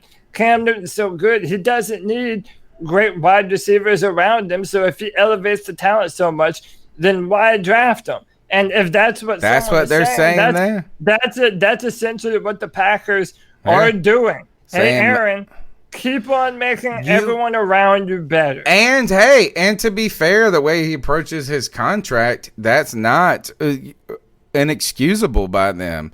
He has written into his contract, or trying to have the clause written in, that anytime a quarterback renegotiates, he gets to renegotiate. So, you know what I'm saying? If you put that type of premium on yourself. All right, let's go back to the calls. Let's go back to the calls. Let's go back to the calls. Hi guys, it's Rich in the UK, not in London. Hey, Rich. What's up, Rich? What's up, buddy? Yeah, draft. Really like the chin pick, and I think everything else is to be determined. But I thought Chin might sneak even into the first round. He was one of those guys I thought would go in the 40s, but someone would end up taking him earlier than that to make sure they got him, because it wouldn't reach them in the second round. So I think we did well there. He's possibly developmental, but he's a monster. 6'3", 212, fast as anything. Really pleased. As for the other stuff, let's just wait and see. I'm not overly keen on the Brown pick. Not because I don't think he's a decent player, but again, at 7, there were better ways to do better with the draft. I'm getting a Brown jersey. But I'm sure he'll do a decent job.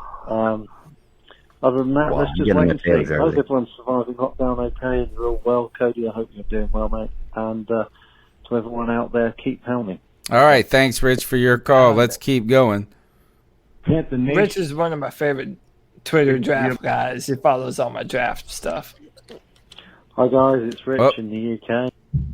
Panther Nation, it's your boy, the great Northern Panther himself, Oh, there he Josh from is. Matt. I know it's been a minute. It's been a while. What up, Josh? And some of y'all saw me drop in briefly on the draft party that night. Couple thoughts. Let's start with the draft. Love what we did in the draft. I think it was phenomenal.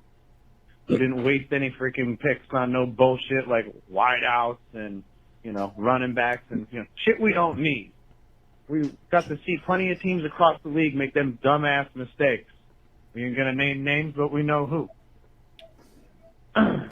We just argued about it, it seems. Yeah. Like the place they were all taken. I get it. Some people wanted Simmons. I was one of them. But I understand the need for a tackle. I get it. Second. I think that's where we're all at. Let's all take a deep breath. A nice big deep breath. And laugh. Yep. That's the fact that the Saints bothered to waste their time with Jameis fucking crab leg motherfucking Winston. We gotta talk about this. Oh yeah, I forgot we some people haven't go, what talked about happened? it. Motherfucker never was and is never gonna be. I don't care. Yeah. The man is a never gonna be, and that's just the way it is. And that's the bottom line, because Josh from Matt said so. Number 3. Why does James Winston have a job and Cam fucking Newton don't? Yeah. What is crazy, going on man. here? What is this upside down year in the NFL? Like, I get it. We got quarantines and the man can't get a physical because of this, that, and the third. But meanwhile, Tom Brady and his old geriatric, wrinkly, white ass somehow got a physical. And the same with Gronk's habitually damaged and broken and sorry glued together ass. So where's the love for our man? I mean, I know he's not our man no more, but He's gonna be a Patriot, those of us brother. who've been fans. I've been telling you. Apparently, I've been hearing that the Patriots That's have our man. zero interest Always in gonna him. be. What? Yeah, now I've heard that all of a sudden. Your girlfriend that you liked so much back in middle school because she showed you her boobies. Mm. And your parents were like, ain't dealing with none of that. And they threw your love to the wind. David Tepper is our parents. We threw our love to the wind. We saw our boobies. But maybe, just maybe, the future won't be so bad. We'll see, Panther fam. Keep pounding. Nice. My man's got it Pounding, timed. Josh. Got it timed exactly to the moment. Show me your boobies, girl. Hey, can I say I've been watching with quarantine? Me and my wife have been watching a lot of Netflix lately, and we stumbled upon a show called "Living with Yourself." Okay. Which has Paul Rudd in it, which I love him as an actor. Oh yeah, he's funny. And there is a Tom Brady reference in there that is hilarious. Oh yeah. First Oh episode, yeah. I saw this. Yeah. It is a phenomenal show. What's it It's called? 30 minutes long. If you got a chance, It's Living check with it out. Yourself. And Living with so Yourself. what's so funny about it is Tom Brady comes out. Yeah. And this show came out not long after the whole Robert Kraft and getting caught in That was the also day funny. spa. And you see Tom Brady coming out of a day spa. Basically, it looks similar And to he that. says, "This is not my first time." That's the best part. Oh, I thought that was a commercial. So that was an actual clip from that show. Yeah, it's a great show. Y'all check it out. Sorry. Okay. All right, I'm gonna Shameless check plug. that For out. a Josh show from that I Mass don't is, I think we were in our feelings today. Some people in a group chat were in on Nick Montiero, all these guys on the show. Josh from Mass was up there on Facebook. And I beamed that highlight clip of Cam, that montage to the TV in the kitchen while I was cooking dinner. I was a little surprised with this, is that like 80% of that film was like 2015 and earlier. I mean, if you think about it, it was like every rushing touchdown. I forgot just how many touchdowns my man had on the ground. It was just always big runs, short runs. Crazy Yeah, it was amount. just insane. Crazy So yeah. amount. All right, let's keep going through with the calls there. Let's see Let me say this before we go to the next go one. ahead. I don't think we're going to really feel the absences until games are being played. So yeah, we're all coping and coming to terms with no Cam Newton, but I don't think you're really gonna feel it until it's time to play football again. Maybe, but we might actually. It might go quick, easier than we think because Teddy is capable. But I'm not talking about results. I'm talking about. I mean, even if it just like emotion. I'm just saying, like in the first few days leading up to opening kickoff of the first game of the season, like it's gonna dawn on you, man. I'm about to watch a Panthers season absent Cam Newton, Luke Kuechly, and Greg Olsen. And I just think that maybe it's going to hit a little bit harder later on. Ken Dye says no Netflix, just 2 cats. Well, brother, what you need to do is take your Android phone and get or get Cinema HD on the Android phone, or jailbreak that Amazon Fire Stick like Greg told me about, and get that Cinema free joint. And then then you can be like off the grid, and you get the free shit. Or you can. Just saying. All right, next call. Hey, this is Anthony Rochelle. Just want to talk What's about up, Anthony? defense that we The got. famous We got some good players. Anthony Rochelle with a great radio voice. Just wanted to also thanks for showing the love and respect for me. On top of hopefully I could be on top of the fan list for you guys. It's Anthony Rochelle. Keep pounding. Go Panthers. Keep pounding, man. All right. Of course, man. Thanks for Thank you, Anthony. Yeah, thank you for the support, man. Thanks for being there on draft night, and you guys keep pounding. Next call. What's up, guys? Chef Jeff here. Chef Jeff. What's up, Chef Jeff? I gotta say, I guess I'm somewhat happy with the draft. We did get some decent players. Looks like to me that I guess we're gonna focus on defense this year and I guess offense next year. Because just taking all defensive players like that. Definitely pissed we didn't pick up not one offensive lineman. So I guess we're going to see P.J. Walker at some point next year because Teddy Bridgewater ain't going to fucking survive behind that shit offensive line we got now. So we'll see on that. Definitely pissed that we passed on Isaiah Simmons. That was fucking retarded. Marty Hurney's supposed to be this round one, guru, super genius. Well, he missed out on that one, I have to say. I like the pick we did get, but come on, you got to go with the generational talent. You just lost Luke. You have to get that guy. But whatever, we'll see. What else? Yeah, like I said, I guess it seems like we're going defense this year and hopefully offense next year, I guess. But I think we're on to it, Cody, overall, with the draft and a quarterback and then 5 offensive linemen. 1 or 2 offensive linemen, in the second or third round somewhere or something. But you can't get what you want all the time, and I'm losing faith in this organization, to be honest with you. They're not, to me, they're not making the right moves to rebuild. If you're going to rebuild, what better player to rebuild a defense around than Isaiah Simmons? What do I know?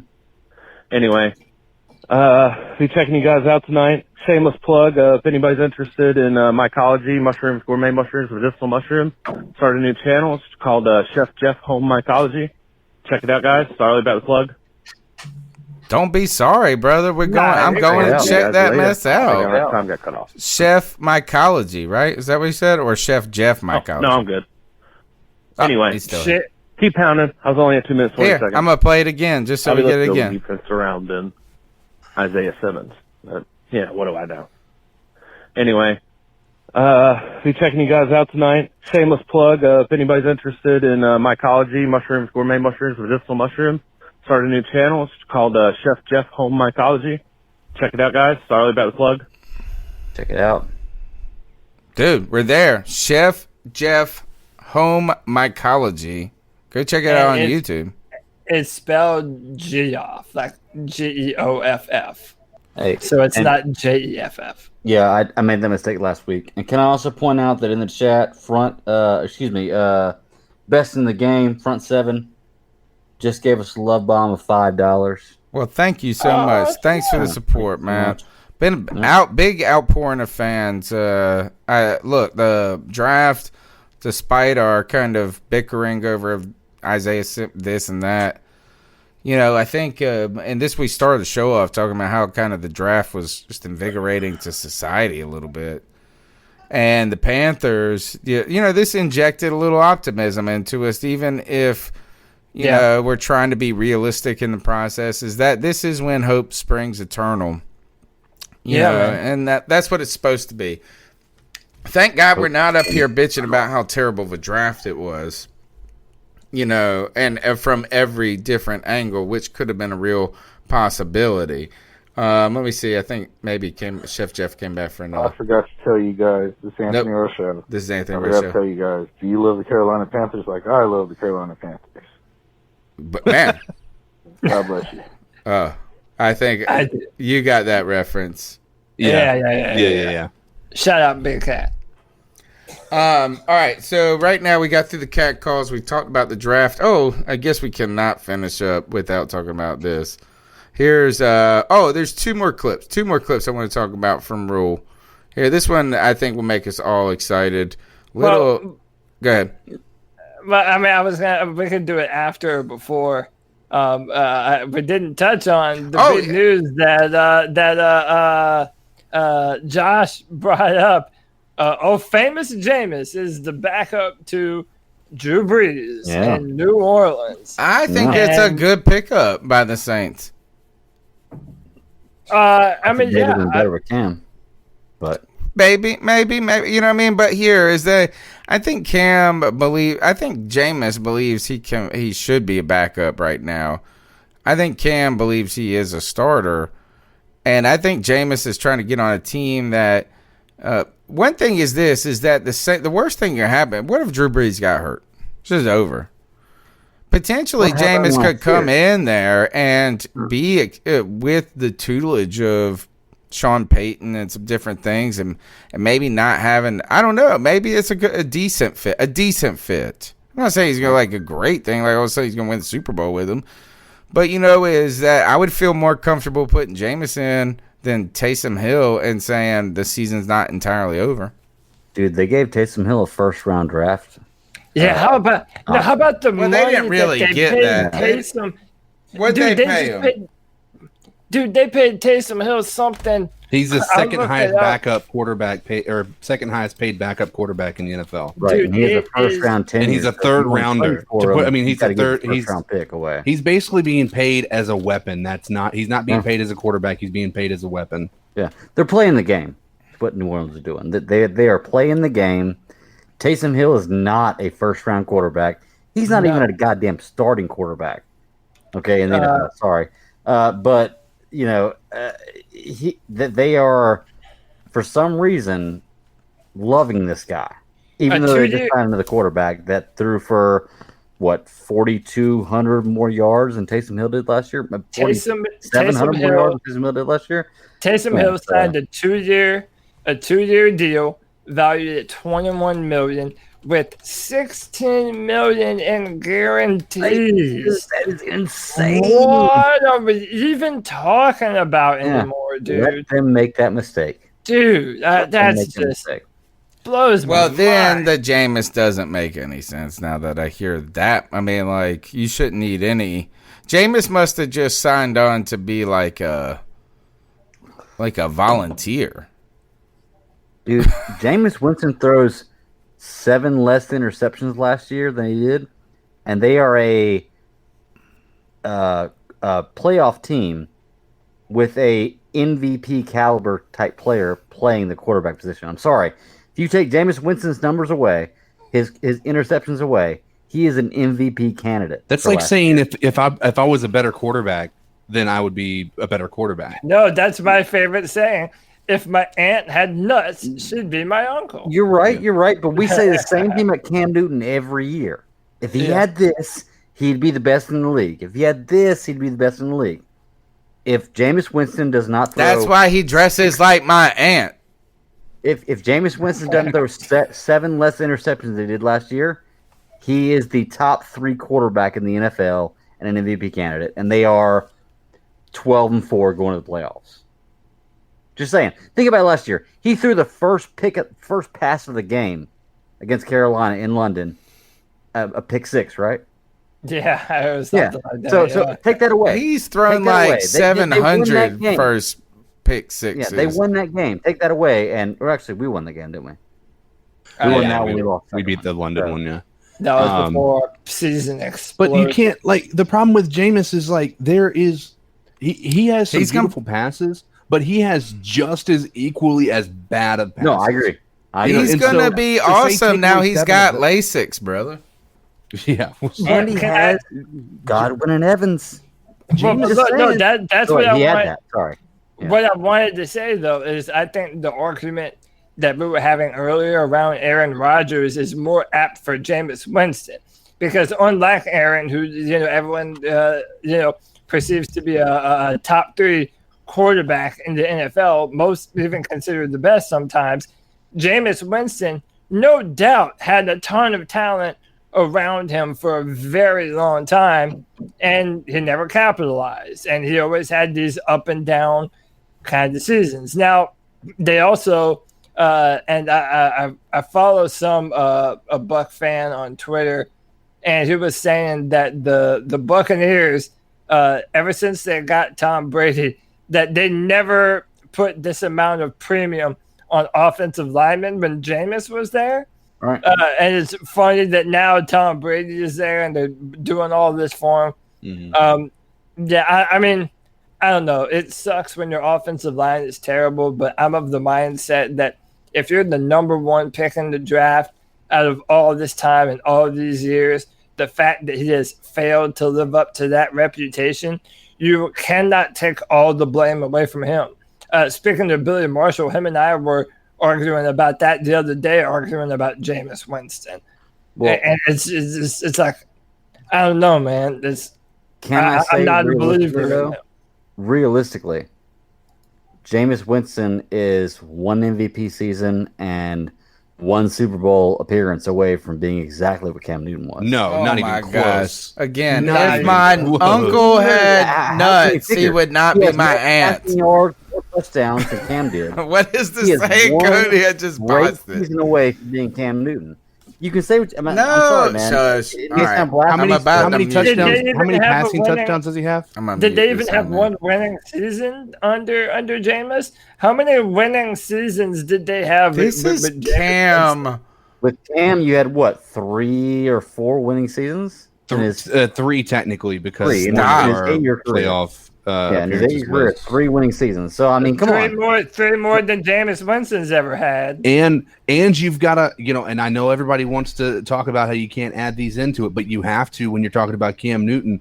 Jameis has nowhere near the rushing stats that Cam Newton has. You're right about that. I'll give you that. So to compare the two is I'll give you that. I would say borderline. That's the stupidest thing I ever heard. I was hoping I was going to get that. That's you know what? You raised a very good point. So anyway, go ahead. Sorry. This is crazy. I ain't ever listening to this again. What is this? Yeah. What is this podcast? Whatever, Tony. You'll do it tomorrow. Let's see. Is that? I think that's all the calls for tonight. Did we hear this one? Was that? I forgot to tell you guys. Yeah, we heard it. All right, so we got through all the calls tonight. We did not get through all the draft, though. And we didn't get this. Look, there's all this great content right now. Here's Rhule on Christian McCaffrey on WFNZ throwing a little shade on the previous staff. Yeah, it's hard to answer because I wasn't here before. So, like the workload he had last year wasn't really my responsibility. I know I've never had a player play 98% of the snaps. Yeah. For many reasons. I've never really had one tailback. If you it was college, I get it, but I had 2 pro tailbacks when I was in Rockwell Armstead's playing for the Jaguars, and Jahad Thomas. He was a senior and Rockwell was a sophomore. I'm still rotating them. I wanted guys to get stronger as the season went on. Christian's a weapon, so we need to use him, but B, we need to We need to make sure that he wins games for us in the fourth quarter and he's dominant at the end of the year.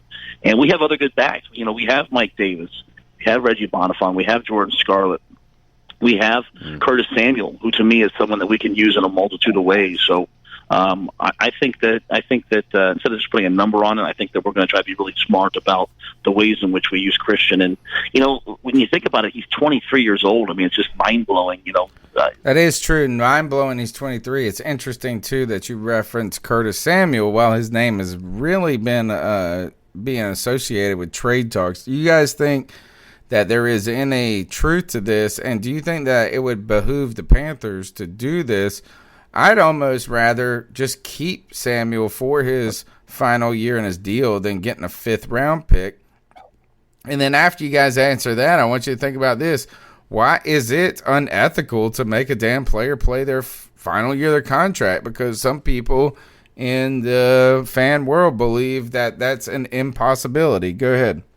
Well, before we answer that, let me just say that Matt Rhule has never said anything that has made me happier than what I just heard him say right there. What were we screaming from the top of our lungs all last season?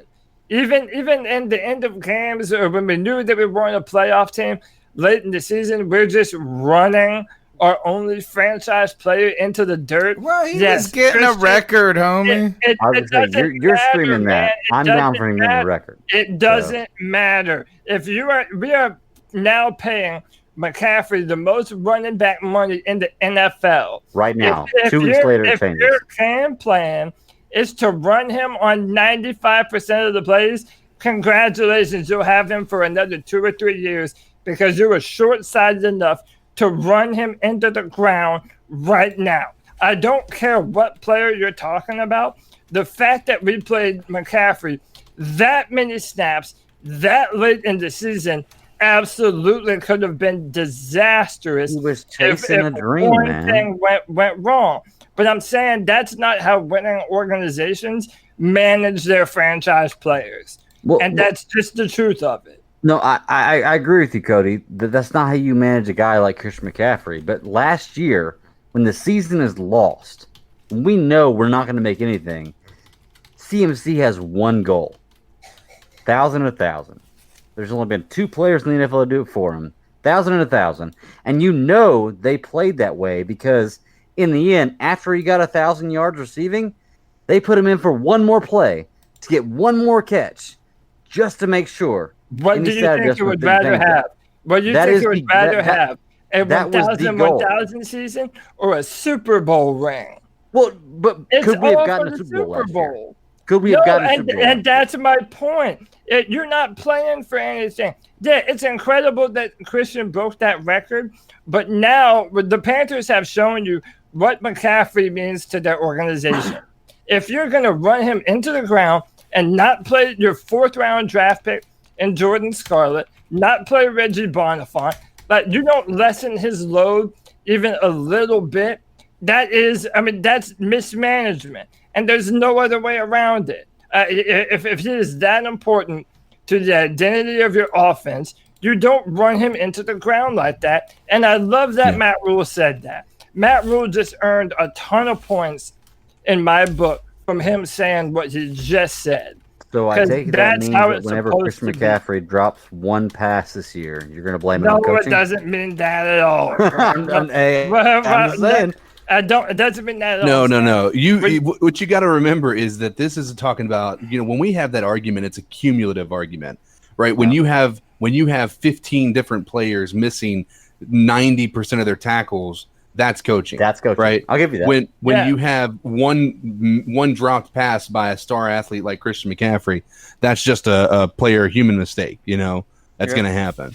But I mean, you can't. I mean, I think we all just can agree that if there's a pattern of inability to play the game the way that it's supposed to be played, then that's where the coaching starts to become the issue. And these are all the reasons why I was shouting from the top of my lungs to fire Ron Rivera. It was why I was shouting it the entire time. You were on top. You got it, buddy. You got it. They fired him. You got it. I do think that I like the way he frames it as this. It's not like taking a weapon off the field. That's kind of like what the previous thing said. It's like, why would we ever do that? Well, with the long-term, not even the long-term plan of season after season, but week 14. We don't want to run you into the ground this year, and it will happen. And you're fortunate you didn't do it to him because he was such a baby boy. He's 23 years old. He's about and when you hear that number 23, it really makes the dang extension Christian McCaffrey not sound so ominous. I'm sorry. Well, it makes it feel like when he's still in his prime. He's still in his prime. He's about to be in it. He ain't even in it. That's what I'm saying. He's only 23, it makes you feel like that at 28, when he's still in his prime, we may not have him. However, you never know what's going to happen in 5 years, man. But the part of that 93 snaps, though, I will say, is it is slightly misleading. He didn't have more touches than a lot of people. Right. He was on the field a lot more. Yeah. Right. Yeah. So I mean, as far running routes from a perspective of actually like touching the ball as much, it's in actually taking the physical toll of a tackle that, obviously blocking can be impactful to the body, but as far as actually taking the brunt of a tackle, he wasn't in, as far as like, if you look at statistically speaking, he's not even really close to the top as far as touches are concerned. Maybe, but we didn't split him at all last year. No, that's what Demetrius Miller's saying. We saw that one play. Do you remember Reggie Bonifant ran a touchdown on his first carry of the year? I was there. I was at that. I was at that. We were all there, weren't we? Then. Yeah, we were. That was the Jacksonville game. Yeah, but it took that long to get one carry. One carry. You know what I'm saying? Cameron Artis Payne is still waiting for his one carry. I do like that idea of this, is that it doesn't matter, it's like we're doing it for Christian and the team, not. I like that answer. Here's another thing. I do want to bring this up. How can we not talk about Cam Newton? Rhule was asked about this on WFNZ. Here he is. What would you say to your fan base, knowing that a lot of them out there are still kind of holding that against you guys, and you guys made a decision you thought was best for the team? What would you say to fans that are having a hard time getting past the Cam ordeal? Well, that's what makes fans great, right? Is that that they love the players. And Carolina is a place, probably more so than many fan bases, that really, really loves their players. And you go back over the years when players have left, it has been really bittersweet. More so than I grew up in a different part of the country. Players came, players left. It was a little bit different here. Yeah. The fan base is so passionate about the players that they've really held on to those things. I think we've addressed it a bunch. We did what we thought was right. We did what we thought was right for the future, and we're going to have to do that year in and year out. They do that with coaches. They do that with players. This is a game of change. This is a game of turnover. All you can do is do things the right way. All you can do is tell people as best you can tell them. You have to give them hard news in this business. Just like, Luke walked into my office and gave me hard news about his future. And, I still see him all the time and respect, him for making a decision that was right for him. And I think we tried to make the decision throughout all the personnel moves that was right for us. And they're not easy. You can understand why people are passionate, but that's what pro football is. And it's been that way since the dawn of time. And for us not to do what we think is right would not be good for the organization or franchise in the future. And that's not just about one decision. I'm just saying that about everything. So, we're going to have to be disciplined and make hard, tough decisions each and every year. And that's the only way that you can win championships. So the teams that have won multiple Super Bowls and are able to keep their roster, you look at the Patriots over the years, there's only been a few constants on that team. And so that's how we're going to position ourselves year in and year out. All right, giant problems with this response from my side. Number one is that, again, we hear the same effing answer. And he said it. He said, we've addressed this a lot, but we don't get to talk. Like here, not a single person has asked the one follow-up question that would satisfy a lot of us. Is you say that you did this for the right reasons and you believe for the best interest of the team. What are those reasons? Why? No, instead, and I'm going to throw a little shade. I'm not trying to throw shade because I love T-Bone. I love the Mac attack. But instead of just saying, okay, coach, well, why is this the best decision for the team, this is the question. Mac drew the Cam question, Coach, and I drew another hard question here. So I'm going to be straight up to you here. You have to pick one: Texas barbecue, North Carolina barbecue, my God, or Philly cheesesteaks. Only one, Coach. All right. So my point being is that, and a lot of people gave them shit for being softies on this, and I'm not trying to give them shit specifically. I'm trying to give the entire media. I'm not even trying to be a jerk or an asshole. I don't even need it to be a super hard question. The legitimate question to me is you say that we did this because we believe it is in the best interest of the team. My question is, why do you believe that? That's it. And if you just tell me, it would make me feel better. Andy Massey, who is a longtime friend of the show, writer on the website, he said because they really don't want to pay him and don't believe in his shoulder. If I heard that, but maybe they're doing a solid by not saying that aloud for Cam. But I need a little bit something more than we think like that. Like, why did you do this? Because I thought it was best. Yeah, and listen, my opinion on this is Coach Rhule is looking at this like winning cures everything. Yeah, you're all mad right now because there's no Cam Newton, but if I turn this thing around and we start winning football games and we become a legitimate contender, I promise you're all going to forget Cam Newton and they're going to stop complaining about him being here. And if, from that perspective, I don't blame him for that. I mean, they made the decision that they made. It's not the one that I would have made, but they wanted to build their own thing. And their own thing did not include Cam Newton. And I just need to hear that almost, other than the coach speak. And I know it's never coming. The problem is that the reason that you don't see Mac Attack actually asking that question is mainly because if he asks that question, what's the odds if he continues to hound that question, making Matt Rhule look more like a villain by continuing to do that? What are the chances he's going to get Matt Rhule back on that radio show? I'm sure it's kind of like, when you have just ask. That's why they don't even need to be them. They let them get away with this. It's not even an aggressive question. I don't even need to be aggressive with it, but just like, why do you believe that? Yeah, but would that keep you from coming back on the show that you're that thin-skinned? No, it's not a matter of that. Like, how when celebrities go into their interviews for like stuff, like the publicist beforehand says these topics are off limits. Obviously the reporters try their hand at that one topic at least once, but they don't push the luck a lot of times because then that celebrity or whomever it may be may walk out of the interview. And then all of a sudden now it's become, you look like a bad guy because you're continuing to ask questions about something they didn't want to talk about. But I think for him, it's kind of like if he continues to ask questions, or if we continue to ask questions about Cam and force him to answer them, there's not going to be a good answer, right? There's not going to be an answer. If somebody would have asked the question 3 weeks ago, though, then we could move on. We could have moved on. But if you're mad that Cam Newton is not a part of this football team, there's nothing that Matt Rhule is going to say to make you feel better. Questions about durability along with contracts that we just want to find. It's time. We believe that it's best for everybody involved to start a new point in their careers. Even that would be okay. But I don't understand how any of it's better or worse because it doesn't matter. It's incomplete. It's just missing. It's just like, trust me. It's like this is the best taco salad you ever had. Why?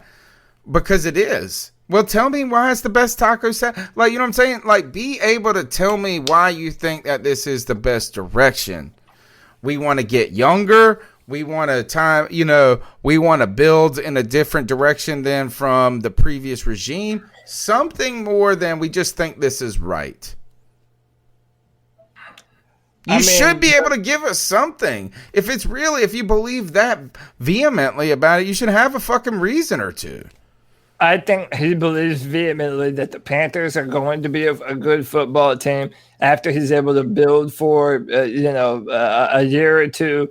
And all he has to worry about is dealing with these kinds of questions now, and then he's never going to have to think about it until we're all like, man, if we had Cam, If we had Cam. Right. If we had So Cam. let me ask you. Yeah, you're right, Tony. Let me ask you, if in 2 years, 3 years from now, okay, I'll give you 2-3 years, we are 12-4. Are we really any better than we were before? Hell yeah. If we don't win the Super Bowl.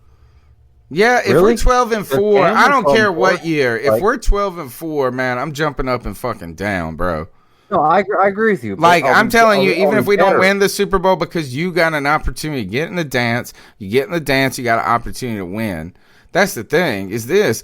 And really, arguably, the reason that so many Panther fans were kind of resistant to change is we have been a competitive team. I saw Billy Marshall put out a tweet that said, hey, this is what bad teams do. And I'm like, what fucking team do you watch, homie? We're not the Bengals. We've been to the playoffs in the last 29 years. In fact, the last time I checked, we've been advanced in the playoffs. Like, we don't shit on what the Panthers have done. I'm not saying you guys are, but if we win 12-4, I don't care if it's in 3 years, I'm gonna be all Matt Rhule. I'm gonna be all whoever the fuck it is. 12-4 is a season that is amazing. Yeah. And we were 11-5 in 2017, and we were really close, man. We were close. We weren't there. My question is 12-4, 11-5 any better than when we were 2 years before Matt Rhule got there? Yes. Is it really? Yeah, because we weren't that 2 years ago. We were like 12 games. We lost 12 games in a row that year. But yes. Also when was the last time we won 12 games? 2015. That doesn't have a lot of context either, though, because, okay, if we're 12-4, 11-5, I mean, more than likely that's a playoff number. Right. So, like, are you talking about if we have that record and then fizzle out in the playoffs? That's what I'm asking y'all. Basically, is if we go 11-5, if we go 11-5, win the wild card, okay? Hell yeah, I'm all in. Lose out in the first round of the playoffs. Are we any better than we were with Cam Newton and the regime we had? Finishing one round of the playoffs at 11-5. I almost feel like it's not even a question that you can really answer. Like, all I'd say is this: I'd be happy as fuck that we are 11-5. I would be happy as a fuck that we lost in the wild card round. Because guess what we would say on this podcast the whole next season? They come in and draft this. We'll be like, shit, we 16-0. So if you are over positive in the NFL, man, you got things to be looking forward to. I've just seen this team with Cam Newton go, 12-4, 11-5, all that kind of stuff, and we didn't win the Super Bowl. It happens. It happened to the Saints. It happens to all types of fucking teams. But I'd rather be a 12-4 than fucking the Bengals. I don't see how 4 years later going 12-4 and losing in the first round is any different than where you were already at. That's all I'm saying. I don't know, man. All I can say is this: 12-4 sounds like a big giant of fucking awesomeness in comparison to losing. When was the last time you felt like we won a game? 2 years ago. That's what it feels like, right? It sure feels like it. Good Lord. All right, guys. Real quick on the back end of the draft, Cody, recap what happened after picks after the first 3 rounds, or the first 2 rounds, actually. Yeah, so tomorrow on Draft Tech, you'll be able to read my overall draft grades. They'll be posted on drafttech.com, so check that out.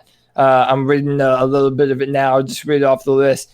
So after Jeremy Chin, we go Troy Pride Jr. In the 4th round, 3rd or 4th. I don't have the rounds in front of me, so forgive me if I mess it up. He is a highly athletic corner who has only given up 5 catches of 25 yards plus in his career at Notre Dame. And in that time, he was targeted 175 times. And there was only 5 plays that went for more than 25 yards. Is he big enough?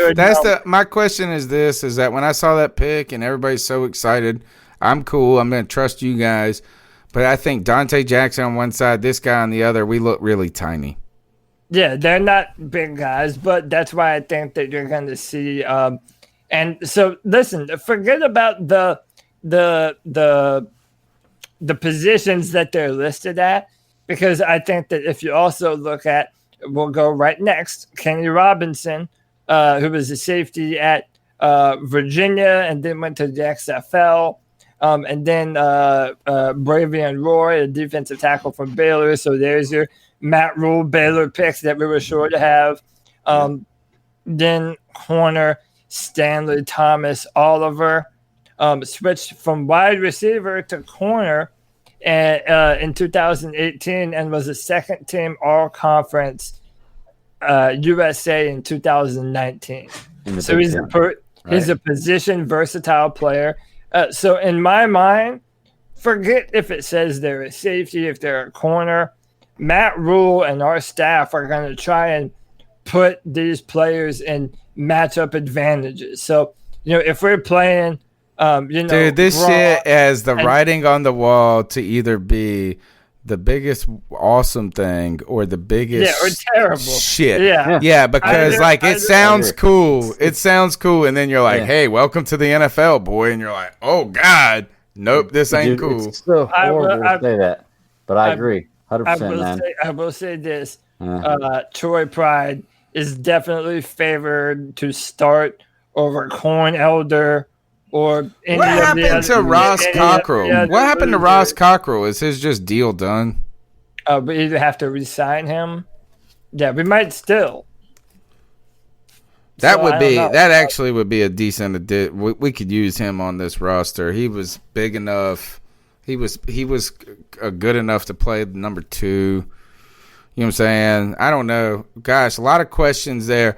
I think we are optimistic about things, but man, when you say things like this positionless player, okay, you can convince me on Isaiah Simmons. It gets harder and harder when we get down into the 5th round and you're like, this guy is listed as a safety, but we're going to have him play corner and we're going to match. Oh my gosh. This has the makings of a fucking disaster too. Those top 4 players are easily the ones that I have the most faith in, by far. Derek Brown, Yatura Gross-Matos, Jeremy Chin, Troy Pride Jr., whatever, man, whatever floats your boat. Those are players that I favor to be starters next year. And I think that Kenny Robinson and Stanley Thomas Oliver are also going to they're going to compete for a job, and they might end up winning some of those jobs. And I'm fine with that. We have to get faster in the backfield. There have been too many times over the years where teams have just thrown the ball all over us. Atlanta, New Orleans, Pittsburgh did it. Just so many teams are able to just run rampant all over our secondary.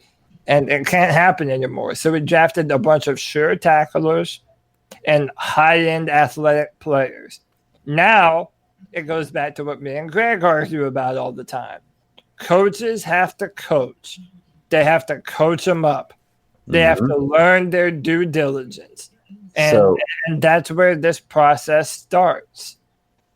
So, Cody, let me ask you. If this year the players we draft to come in do not produce, even though they've produced through high school, through college, everything else, is it coaching or is it the players? Well, it's both. It's coaches teaching rookies and rookies playing meaningful football in their first year in the NFL. But my question is, but you want me to give you one answer and say, oh, it's definitely the coaches, but no, it's legitimately going to be on both of them, and both of them we're going to have to give both of them leeway. Like that's why I'm not mad at Tony for saying, I want to see it before I believe it, and I understand that because we have a rookie coaching staff, a ton of rookie players, and that there's going to be some turnover period where everyone's getting the gist of things. So it is a little bit of both. Well, my example is like look at Toast Mateos, whatever the guy is. I don't know his name. Yoder, like the restaurant Yoder's near where I live at, which is an Amish place or a whatever, and you have to get up there and wait like 2 hours to get food there because it's so popular. Yoder, Gross Matos. Size 16, size 17 Crocs. Actually, that's when I started to be down on the prospect, is when like I'm just not down on Crocs. But if I had a size 17 foot, I guess I could understand why, because you got to let half of it hang out the back. Right. Okay. Here's my question. Okay. This guy comes in. He is a 4-year senior, right? Gross Matos? Yeah. That's his junior year. I think he's a 4-year senior, though, right? I'd have to. I mean, I can okay. That would be way more normal than a 2-year senior. It makes 1 year difference. It's not a big deal. Okay. So the guy is either 23 or 24. Okay. He's been playing football since he was 7 years old, maybe 6. I promise you. Okay. Where are we going? So this guy is a high-end talent that's been playing football for 20 probably years, maybe 18. Give him that 18 years. Okay. If he comes in and he does not produce as far as tackles and scheme and everything else goes, he's 22. Is that the coach's fault? This guy's been coached for. He's really hung up on this, Cody. Years. Yeah, Greg is really just flogging this horse with the coach. But I can still. And this is an argument that's like 7 months old. Where did this come from tonight? Greg, I can still do the rock, paper, scissors thing, man. Yeah, he's done all that. He's never done it in the NFL. Amen. Never done it in the NFL. With his top 3%, like you said. Yeah. By the way, I'm learning that my man is a Pisces, just like me, born February 26th, just a few days before me. I like him even more. But he's 22 years old. You talking about your draft guy? Yeah, Gross Matos. Okay, Matos. Who is Matos? I don't know this man. Whatever, dude. That sounds like toast. And I don't want to say it that way, man. That's got to be on the next shirt. Yeah, toast. French toast. And by the way, all right, let's get off of this topic. Come on, let's go. Let's get out of this. I think the last thing I guess to talk about is this. It should be an ice up pick. Is anybody icing up the homeboy that had the tattoo that was getting covered up? Did he get cut today or something like that? I heard your story, but not me. Yeah. I've heard. That's not my pick. So all right, I didn't know. It's not my ice up pick. I was hoping you guys could tell me about it a little bit, but I heard that I think it was like a punter selected by like the Patriots, a long snapper or a punter, and he has like a white supremacist tattoo, and then he said he was going to get covered up, and then I heard he didn't know. Yeah, he said he didn't know that it was a right-wing white supremacist group. Yeah, and then I think he may have gotten cut. I'm not sure. I'm not sure if he did or not, but interesting. All right, I got nothing else to talk about for tonight. We'll have plenty of time to talk about this. We're going to do some review videos of the draft, some short things, some short cut-ups. The show will be back on Tuesday, 9 p.m. The number's 252-228-5098. Subscribe on YouTube. We're on Twitter at @cat_Chronicles, Facebook Carolina Cat Chronicles. Be a part of the show, man. Subscribe. But there's still 41. Look, we actually have more thumbs up than people watching, which is crazy. Good job, guys. Way to put those thumbs way up. We got one last segment to do, and that's the ice up picks. And I need somebody else to go first because I ain't got nothing really great at the moment. I'll go first. But I want to ask you, did you get that video I sent you earlier? Not ready to play it, but maybe. Okay. Where'd you send it? You're good then. I'll change my sub pick because I have one that came very shortly after that in real life. I was at Walmart earlier. Well, can I go? Yeah. Yeah, that's the place for ice ups to be born. Earlier, and me and the wife are buying some supplies for the house, and I walked by an end cap. And it has these Boba Fett Black Series helmets, which are $130. Okay, that's what you're going to pay for them if you want to get one. $130. And they charge that at Walmart? No, well, wait. For $9.97. Oh God. $9.97. Okay? Did you buy all of them? I wanted to buy all of them. I really did. But when I rang them up, they all rang up for $130. Oh, good. So to Walmart, I say ice up because you had. I don't care if it was somebody making a mistake. I don't care if it was whatever. I don't care. You said roll back the prices, bitch. Yeah, I would have worn it all night tonight in the show. My Boba Fett mask. Ice up Walmart because you said they were $9.97. I was gonna buy 11 of them, and I didn't. So $130. Ice up. There you go, Walmart. Ice up. God. Roll back the prices, mug. Right. God. Does CK, you want to go next? You want No, man. He's thinking hard. He's like me. We're over here trying to figure out what the ice ups are. CK, you got to step your game up. This is 2 weeks in a row, man. I know. You're right. I came strong last 2 weeks. I've been so focused on that video editing stuff. I have not even read the news. You know what's awesome? We should ice you up because guess how long that clip is in reality? 30 seconds. Yeah. And how many hours of your life does it take? 30. Nope. I feel you, man. All right, go ahead, Cody. Yeah, mine is actually very relevant to the Panthers and a bunch of idiots online, man. So let's talk about Derek Brown. Derek Brown was drafted, and this website, BSO, Black Sports Online. So it's from a black perspective, and it talks about issues in that community. But he referred to he put out a story on Derek Brown and said how he and his baby mama love to be involved in their child's life and be active with her. And this pissed off Derek Brown, and Derek Brown took to the man on Twitter. I'm hoping that this is it right here.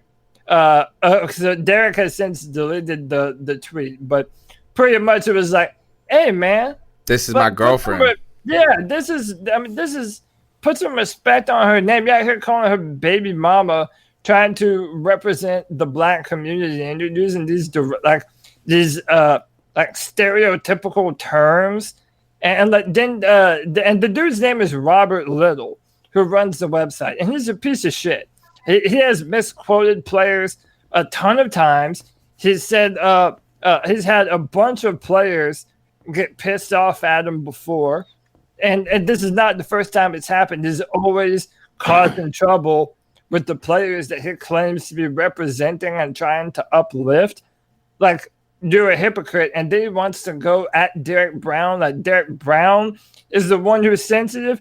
Dude, say that shit to 325-pound, 6'5" Derek Little, and see if he doesn't put you in a hole in the ground, dude. Mm-hmm.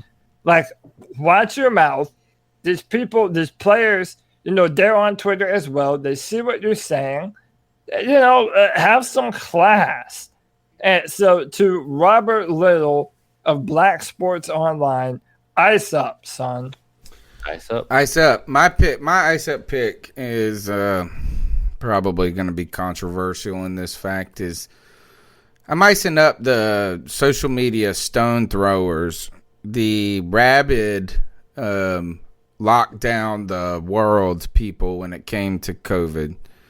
Is that, look, because I don't know what the right progression of events is. I'm not going to claim to think that I know what it is, but I'm icing up y'all people that now, just because you're becoming a little restless at home, because you are getting tired of quarantine life, that you're all like changing your tune to people who were just trying to be realistic about wash your hands, keep good social practices. We don't have to I'm like, hey, I went to fucking Italy, came back. Man, I wasn't like, somebody told me, you're lucky you made it out of there alive. No, I wasn't lucky I made it out of there alive. If I would have died, I would have been unlucky. Right? I mean, it's like, this is the... said you would have made Yeah, exactly. I'm just not trying, but here, all of a sudden, I saw somebody these people who were all fucking going crazy over 19-year-old kids on the beach and this shit. And they said today, they wrote, pardon me if I got to stay locked up any longer. Like, I'm sorry now that you're being inconvenienced now, but you were stoning us and everybody else 2 weeks ago. So y'all bitches, ice up. My advice to you when it comes to your life and these types of things is to advocate, to promote in a positive way, but have some respect for other people, because when you think you're always right, you're likely not. So here, to you, I say ice up. I do have one. Yes. Okay. It came in at the last second. You reminded me. All right. So it kind of goes along the same lines, but one of the things that I think we can all agree is that there is a such thing as quarantine fatigue, right? Certainly. Yeah, I mean, we're all kind of, I would imagine, maybe Greg's getting a little benefit of the doubt being able to get out and about and working and whatnot. But it's, it's one of these things that I think we all can agree that sometimes our humor is the only thing that helps us, entertainment, video games, all those things, right? To kind of maybe just get our mind off of things. But so people are posting online like, oh man, I wish hairdresser was essential, or this is essential, or that is essential. And all I hear on like what makes me so angry, and I know there are probably some people that are serious about it, but like when CNN comes out and basically their reporters, who are supposed to be unbiased, by the way, come out and they say, it's a disgrace the people out there talking about how they wish they could have a haircut. There are people dying out here. I'm like, can people not have a sense of humor in today's society? Or now? just personal desires? Yeah, people are stuck at home. I don't even care if it was. Let's assume that they were joking, right? They know that obviously that's not an essential, part of everyday life. I mean, it's not something that needs to be happening to keep the world spinning. It's a convenience that we have as a human race and whatnot.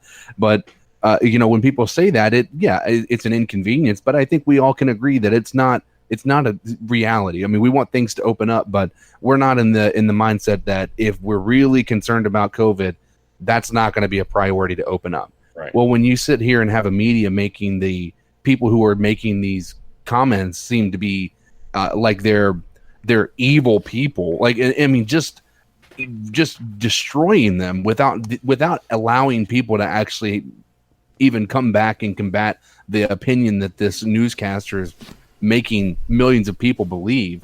Yeah, that's what it just frustrates me beyond no end, because they have this platform and they use it and they distort it. And I'm not a Trump fan, but when you start seeing how they distort the Lysol being injected, never once did he say we're going to inject Lysol into people's arms, right? That never happened. I am not a Trump fan by any stretch of the imagination, but I am a realist, and you're actually pushing people towards him by being more ridiculous. And I would say this is I'm not going to talk about my feelings of Trump, because they're actually getting worse each day not because of him, but because of the others. But I do think that there's a good point to that, CK, is I want to say this is, that's interesting, Mr. CNN guy. I never said that person life didn't matter. I just said I want a fucking haircut. Yeah. You know what I'm saying? Like, I mean, it's not either or. It's not like I get a haircut or this person dies. No, it's not the real. It's not like one affects the other. Exactly. I mean, they might be related in a larger scope and a giant scale, but it is interesting because so many people demonize my family and myself, really personally, because we went to all this stuff, and I'm like, guys, ain't sick. We wash our hands, like. Have some sense, man. Yeah, and if you want to say you're being safe, that's fine. That's cool. Yeah. But it's genuinely terrifying how much everyone is just willing to be sheep and just do whatever they're told. Thank you. To do whatever hey, you're a governor or whatever, it says you better not leave the house for the next however long. And by the way, I'm not a Trump guy either. But when you see this happening where the government has now said this, and you better not leave your house. But dude, what are we, fucking China? Like at a certain point in time, you have to weigh the pluses and the minuses of, okay, what are we doing? Too much long-term damage by having our country completely shut down for far too long. Like maybe it's inevitable that there's going to be collateral damage. But at a certain point in time, it's like, are you being safe or are you just being forced inside because the boogeyman might grab you? And what if the governor comes out? What if the governor comes out and says it's safe today? Do we just like all of a sudden walk out blindlessly and fucking start picking our nose and licking doorknobs? No, Tony. Do you have that video I sent you? Oh, where'd you send it to? Send it in the chat room, in the YouTube, in the Twitter chat. The Twitter. Dude, this video describes exactly how I feel right now. Exactly how. If you are at home right now and you're quarantined, this video describes you perfectly, because we don't know what's going on, man. We really don't. And you know what? They don't either. When I say they, I mean the government. They have no idea what's going on. Okay, so we can't hold them accountable for not knowing what's going on, because we don't either. There's no way of knowing. Yeah. But you have to have some kind of plan in place. But and it goes back to Tony's point too. It's like you can't freak out on people. Right. Whose lives are, the coronavirus is scary. Yeah. Do we have to watch it or can we just play it, Greg? You can just play it. You don't have to watch it. Let me see if you guys can you guys hear this?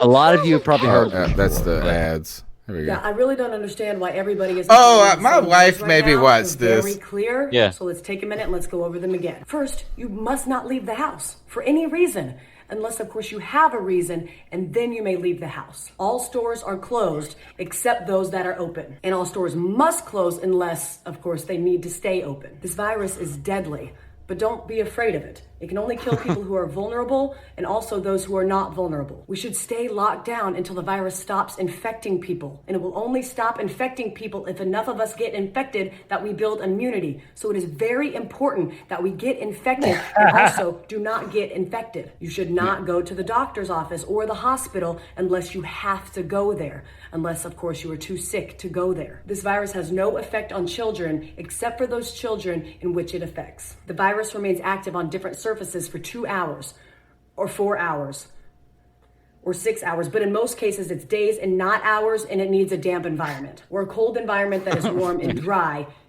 in the air. Unless the air is plastic. Schools are closed, so you need to homeschool your children unless you can send them to school because you are not home. If you are at home, you can school your children using various portals and online classrooms unless you have poor internet, more than one child, only one computer, or you are working from home. Baking cakes can be considered math, science, or art. If you are home educating, you can include household chores. All right, so anyway, it does, and look, I'm not trying to tell you guys what the answer is. I'm just saying, let's have some sense about casting stones on people. That's really what mine was at. It's like, gosh, is they would demonize anybody, and now they're like, I can't wait to walk my fucking dog.